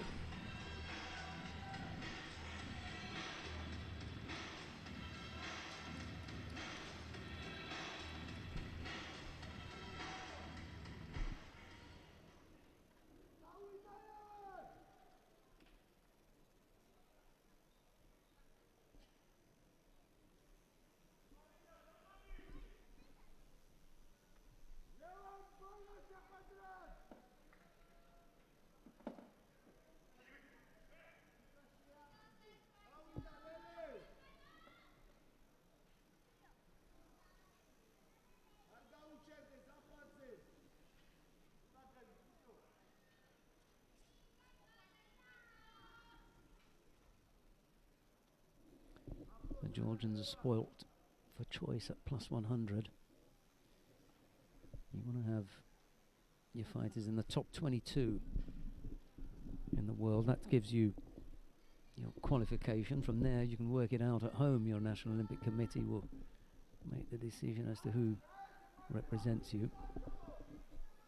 And they may have a set criteria, that is to say, whomsoever is the highest on the IHF World Ranking List will go. That could be one of the criteria, but some national federations have a different criteria. And they say whomsoever's had the highest point scoring in the last 12 months. So you could be ahead of one of your national rivals on the IHF World Ranking List, but the points you scored in the last 12 months are not as great as the points scored in the last 12 months by the person who's below you. And there you go. What have you done for me lately? Well, for me, it's my vision of a Georgian plus 100 has been Okuriashvili. Well, Okuriashvili is number 4 in the world and not that far behind him is Matiashvili at 8. Only a couple of 100 points separate them as well. So not a great deal in it, and a little bit more coming Matiashvili's way here. Irrespective of what happens in this contest, he's going to score more points at this event than Okuriashvili did. So he closed the gap slightly. Of course, it would help him if he took the medal.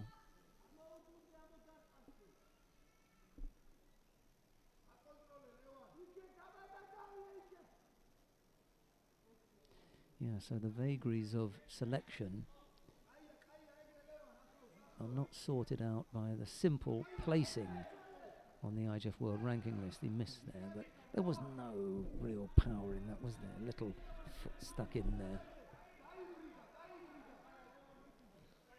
Could come down to what your National Olympic Committee decides.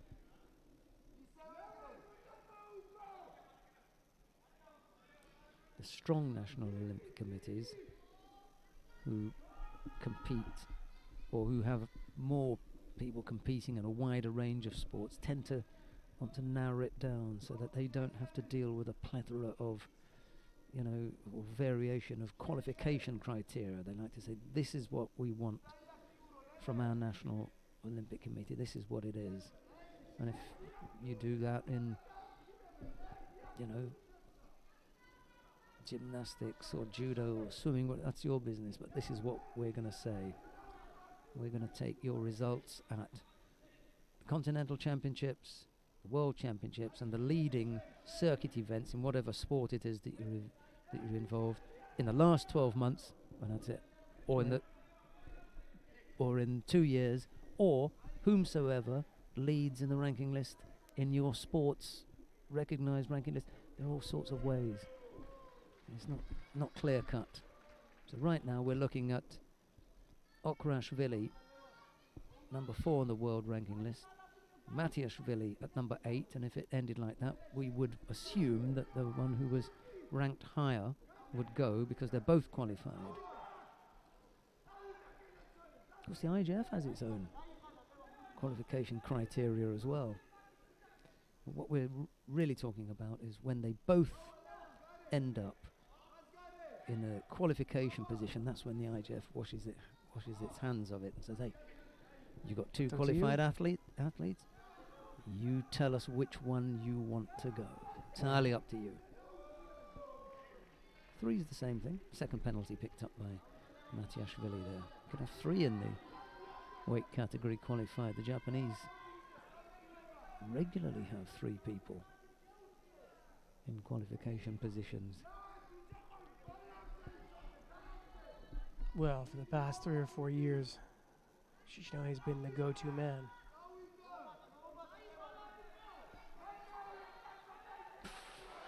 Almost caught Matiashvili on the way down there. But again, you're the sleepy Kamikawa. We don't see big attacks by him. He's just sort of waiting for his moment, or trying to wait for some perfect Kazushi or Kumigata position. That's just not going to come. Just push that Makikomi effort away. Dismiss that. Misses with the attempted Ashiwaza, and Matiashvili looked as though he just sat down there. No power left. Single Shido's going to do for the Georgian, I'm afraid. Kamikawa Daiki sneaks past Levani Matiashvili on the back of the single Shido picked up by the Georgian. So I don't know how Suzuki Keiji feels, but I'm continually frustrated watching Kamikawa, because I've seen him when he does good. We saw it today. We saw the one good, he has had competitions where he'll do that for 4 or 5 matches in a row. And then he just gets into these things and he's asleep at the wheel. Absolutely, he sneaks by here, but, he could show such beautiful, powerful judo, and he just doesn't choose to do it.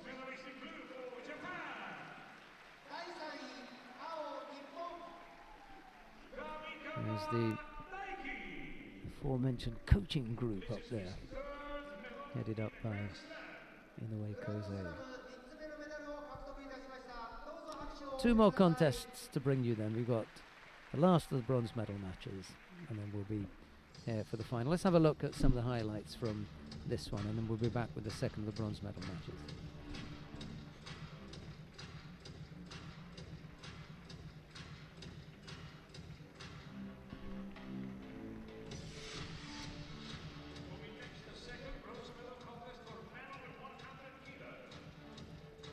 I just even think of the effort that we saw when Suzuki Keiji was an athlete. He wouldn't sit there and walk his way through a match half asleep like Kamikawa just did, and he did in the previous match where he lost.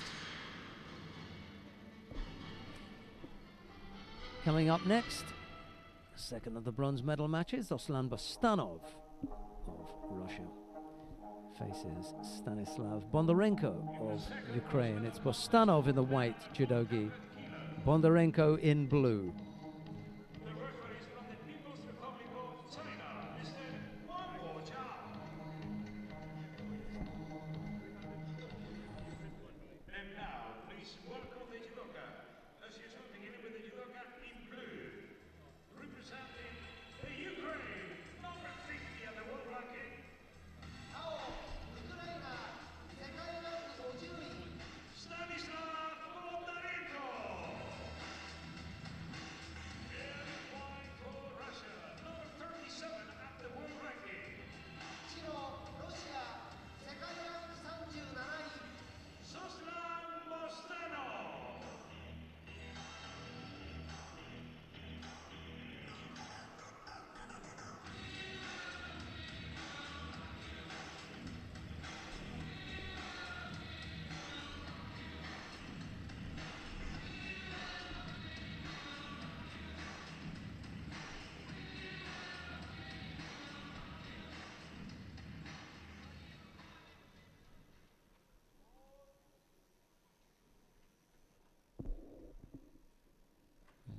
Fellas are on now.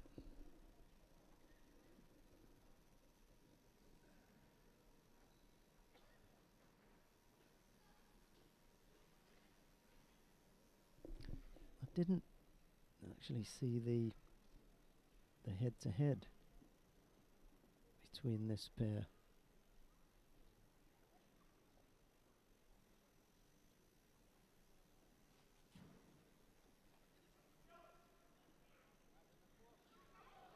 I just like the fact that they're Oop. fighting each other, right? Look at that. It's judo. We have an ippon. Bondarenko catches Ruslan Bostanov inside the first 30 seconds and comes up with that ippon. Bronze medalist in blue for Ukraine, 第3位青ウクライナ Stanislav Bondarenko. Second medal in the Grand Slam. グランドスラム2つ目のメダルを獲得いたしました I don't think they've faced each other before. Bostanov and Bondarenko. Maybe that's what did for Bostanov. He didn't see that one coming.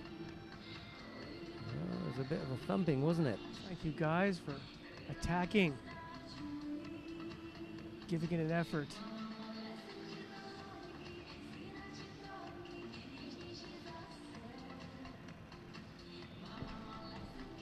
Boom. The roll of the eyes right at the Yeah, end like, from Bostanov. Oh no, he's thinking, I don't believe that. Nice hook, isn't it? Yep. You're not getting off that. この後決勝戦終了後直ちに表彰式を行います皆様にお体に Effort, execution, Yeah. heart. ご観戦いただきますよう You got him. You make a fine pirate, I think. Yeah.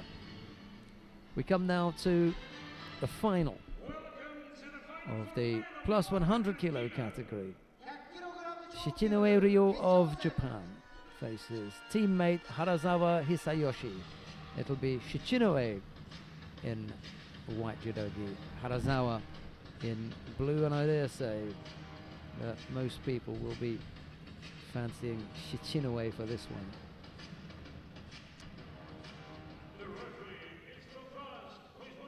Harasawa has done something that Chichoi never has. He has an All Japan Open title. In fact, he's the current title holder.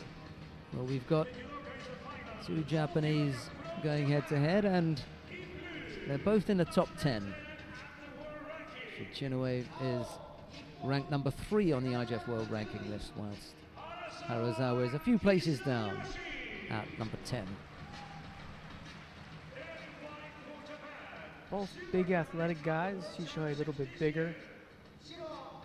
The one thing about Harasawa is he is more prone to take chances.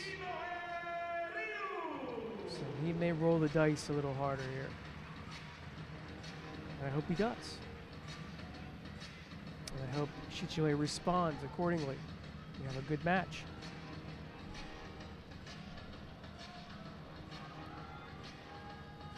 No coaches going out there, just the boys on their own.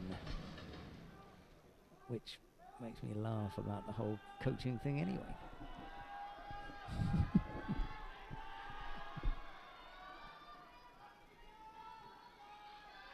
Final of the Grand Slam, you send your boy out on his own. Why not? These are big boys, they can handle themselves. Little foot tap from Harazawa just to warm him up a little bit, you know. Shook it off like brushing flies away. Should you realize Harazawa looks pretty much as tall? I'd say maybe a centimeter difference between the two. Let's check and see what the difference in weight I is. think Chichinoi's a little thicker. Yeah, Shichinoe gets in there 122. Harazawa 121.8. A little thicker. Hey, But you're right. for once. Well, considering how Yes. badly I called it with Kamikawa earlier today. Well, that was slightly different. Yeah, we're not going to go there. I mean, when it's 4 or 5 kilos, you could get into it. When it's 30 kilos, doesn't matter then. It's so big, leave it. Oh, trouble for Harazawa here. If you can't get his head up, he manages to shake it off and then come back with a little stab at Ojigari that Shichinoe steps off and walks away, gathers himself again now to get ready to grip up. He thinks about launching an immediate attack with Osoto, but it's not there, and they have another go at coming to grips with each other. Look how well these guys the last 2 mornings have been having breakfast together. Once they had Ojitani with them, once they had Kamikawa, but they were just hanging it together, so. Harazawa it is who picks up a second Shido now.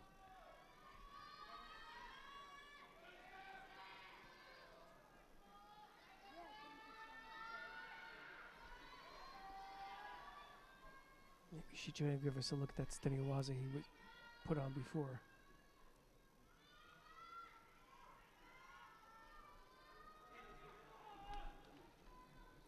He's going to be a little bit frustrated here, is Shichinoe. He picks up a penalty for stepping out the area.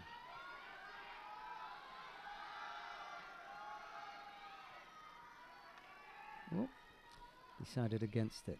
Had the arm over the back, but didn't feel comfortable, so changed the grip.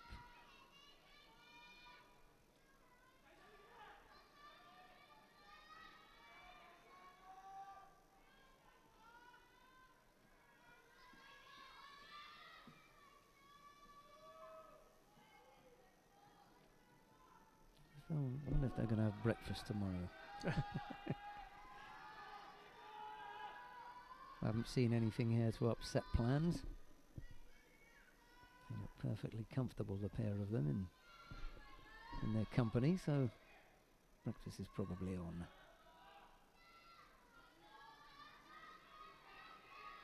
He's flirting with the other side here. Shichinoe. I said how I saw is slightly more the brisk taker, but I haven't seen it yet.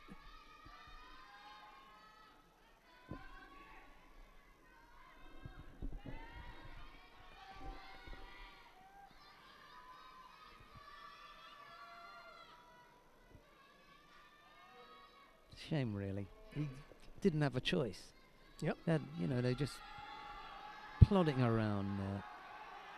He didn't have a choice. Both on the bubble with a minute and a half, and finally, All of a sudden, Shichinoe launches and then Harasawa. comes back a little bit. Going to need a bit more than this to wake us up, though, David.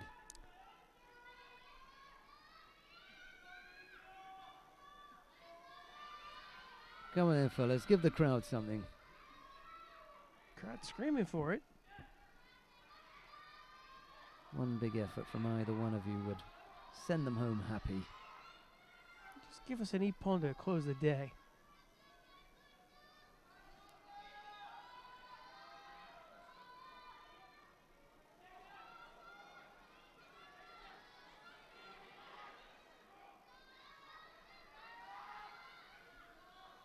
Sure, I had a look there at the Osotogari. Harasawa has yet to give us a good look at anything.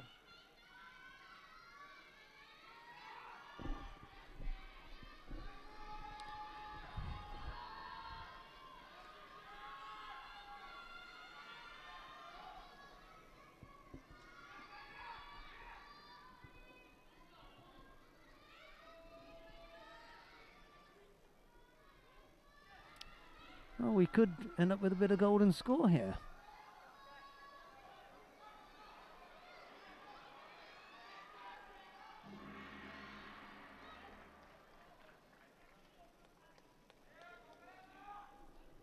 And that's going to be the case.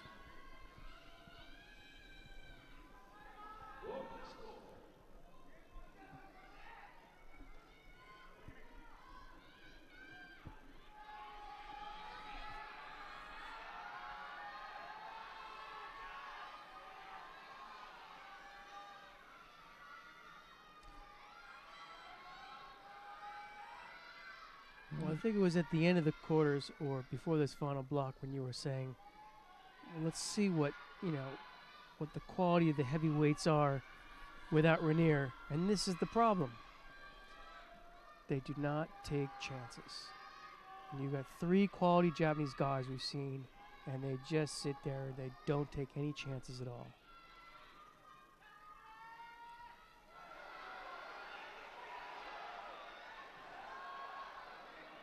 Now, why couldn't we have that sequence 5 minutes ago throughout the entire match? Why do we have to wait 5 minutes and 45 seconds? Maybe he doesn't end it on the back of just those 3 attacks there. I think it's going to.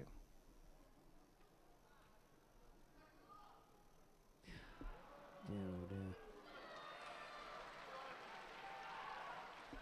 Yeah, you have a look at the satisfaction. What about the fans, right? Yeah, exactly. Everybody's You know, waited all day for this. Yeah, and you this could, is how you you know, finish. one more cycle. It's not going to kill anybody, is it? You know, to give it another 20 or 30 seconds. It was just getting warmed up.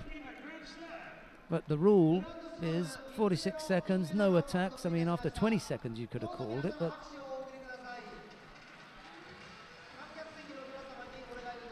The Japanese word is smaranai, which is, quite frankly, boring. Harazawa Hisayoshi takes the gold medal here, and the Tokyo Grand Slam continues to elude Shichinue then, yeah? So he hasn't got one of these either?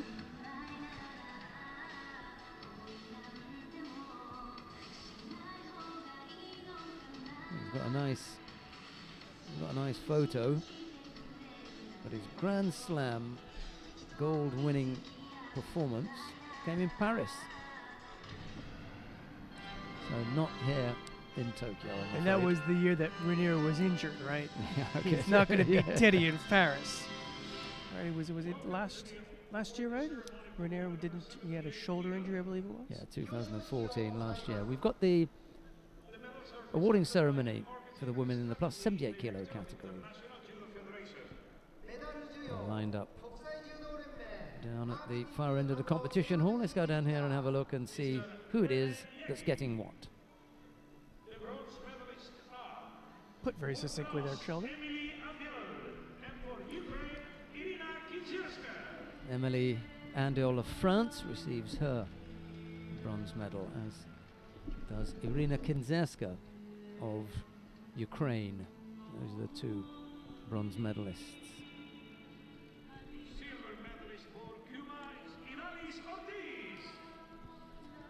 Silver medal goes to Idalis Ortiz, who's let her hair down now. The gold medal goes to Inamori Nami. She retains the title that she won last year. 2 in a row for Inamori Nami. Good luck to her, and she looked good doing it, to be honest.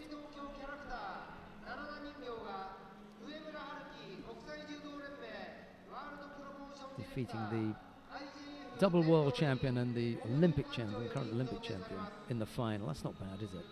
And a lovely smile to finish off, and a fist shake as well to the crowd. You know, good celebration. Now we're going to have the national anthem of Japan. We'll then be back with some highlights from the competition, then the awarding ceremony in the plus 100 kilo category. Then David and I will wrap things up. But before that, there's the national anthem of Japan.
Stay with us for a little highlight clip that our team have put together whilst we wait for the men in the plus 100 kilo category to get prepared for their awarding ceremony, and then we'll be back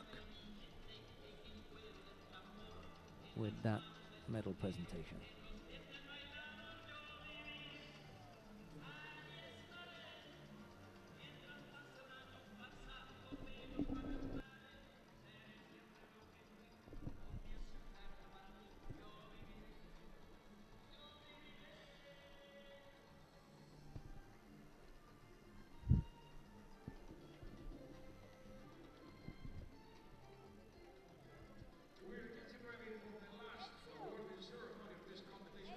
Which will be for men over 100 kilos.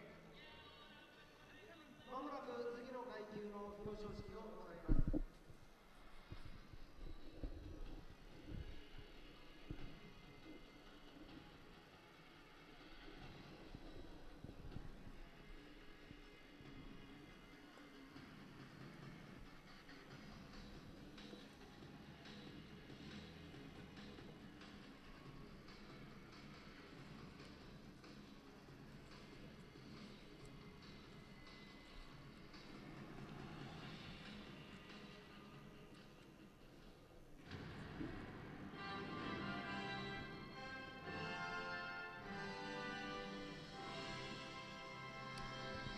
Right, we've got the awarding ceremony for the men in the plus 100 kilo category now. Jean-Luc Rouget and Hosakawa Shinji are lined up for the presentations.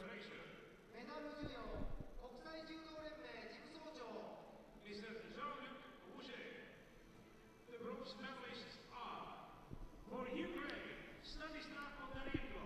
The bronze medals go to Stanislav Bondarenko of Ukraine and to Kamikawa Daiki of Japan.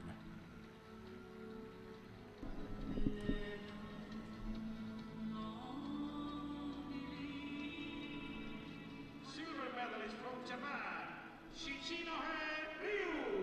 Silver medal goes to Shichinue Ryu of Japan.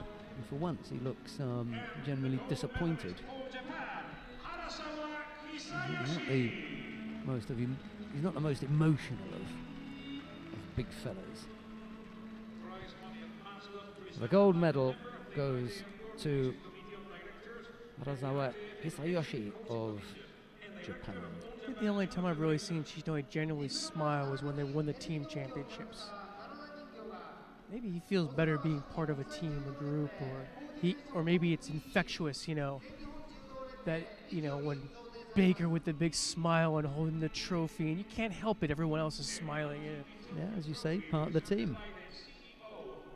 So it's catching, isn't it? Yeah. 株式会社テレビ東京代表取締役社長 Japan ended up with 11 gold medals. Georgia took one. Germany and the United States of America. That was it. Not quite a shutout. There were 3 medals that went abroad.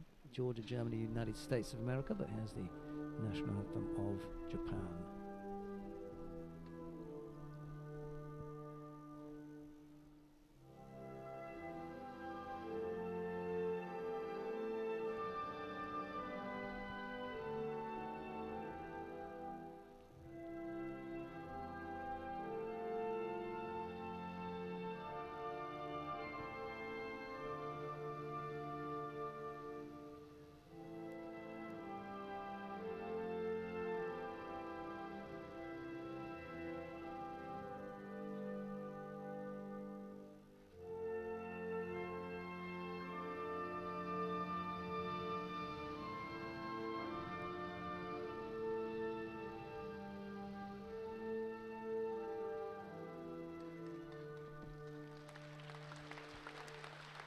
Thank you very much. ありがとうございました Ladies and gentlemen, now the last group picture of this competition with our VAT and Judo. Bondarenko and このセッションを Kamikawa, the bronze medalist. They're quite happy there. Shichinue, silver and gold to Harasawa. Okay, that brings us to an end of all the live judo that we've got for you, and the medal placing, just to run through that. Japan took 11 gold medals. Georgia won, Germany won, and the United States of America won. Everyone else trailed behind. It was very, very curious because over the last few years, the traditional judo powers, France, maybe not Brazil, but not lately, Russia, didn't come up with much over this weekend.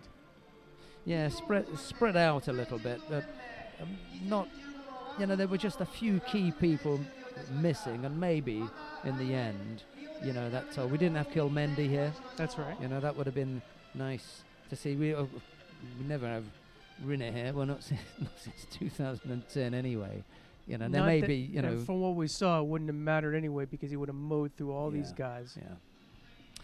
Yeah. Your highlight then of the day, because it's closer in the memory. What's going to stick with you today? That's a good question. I'm so soured by what happened with Kamikaze at the end that it just ruins the whole big Haraigoshi that he did before.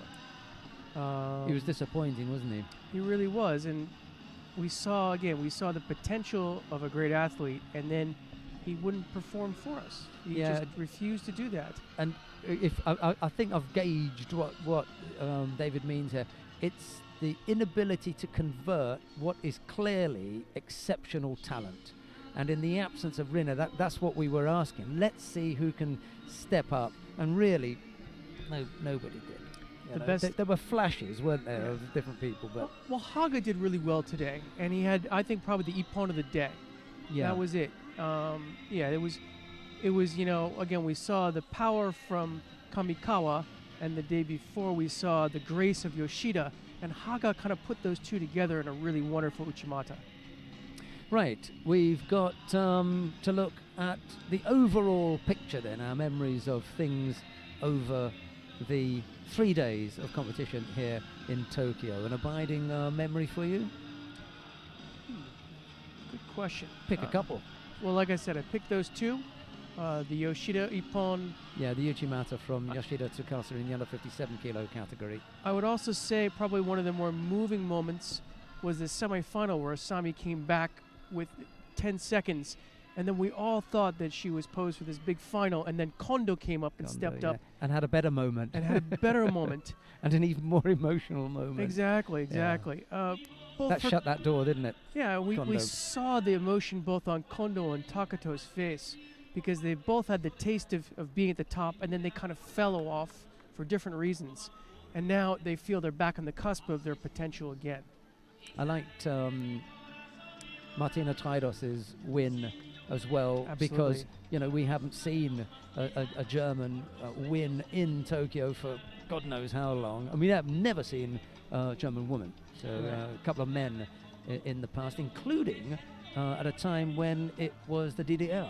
That goes back quite a long time. So you have to go back quite a way to find that for the Germans. And then Kayla Harrison for me today, because she dug deep with a second injury. She still came out despite that, and she still walked away with a gold medal. That was a gutsy performance from her. This is my first year they did both Jeju and Tokyo, and for the Fighting Spirit Award I would give Kayla for those two, because she actually injured the shoulder in the first match of Jeju and got through all the matches, had to bow out for the gold medal match in Jeju, but the reason was she wanted to be healthy enough to come here, and she did it, even though, like I said, she got the other shoulder pretty done up as well. So she can ice those down, got a gold medal around her neck, and then rest and get ready for next year. Speaking of done up, that's us done, not just for this tournament, but that's us done on the IJF Judo World Tour for the year. We will have some more judo for you before the year closes out, when we've got I think it's the European Club and Golden League. We'll have to look for those dates, but I'm sure you'll find them online, and we look forward to bringing you all that action. But for this year, and it's been a really good and enjoyable year. That's it from me.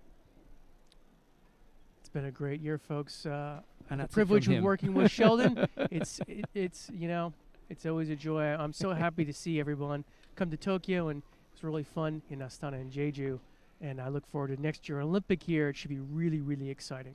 Bye-bye from everyone here. Thanks very much for joining us. Sayonara from Tokyo.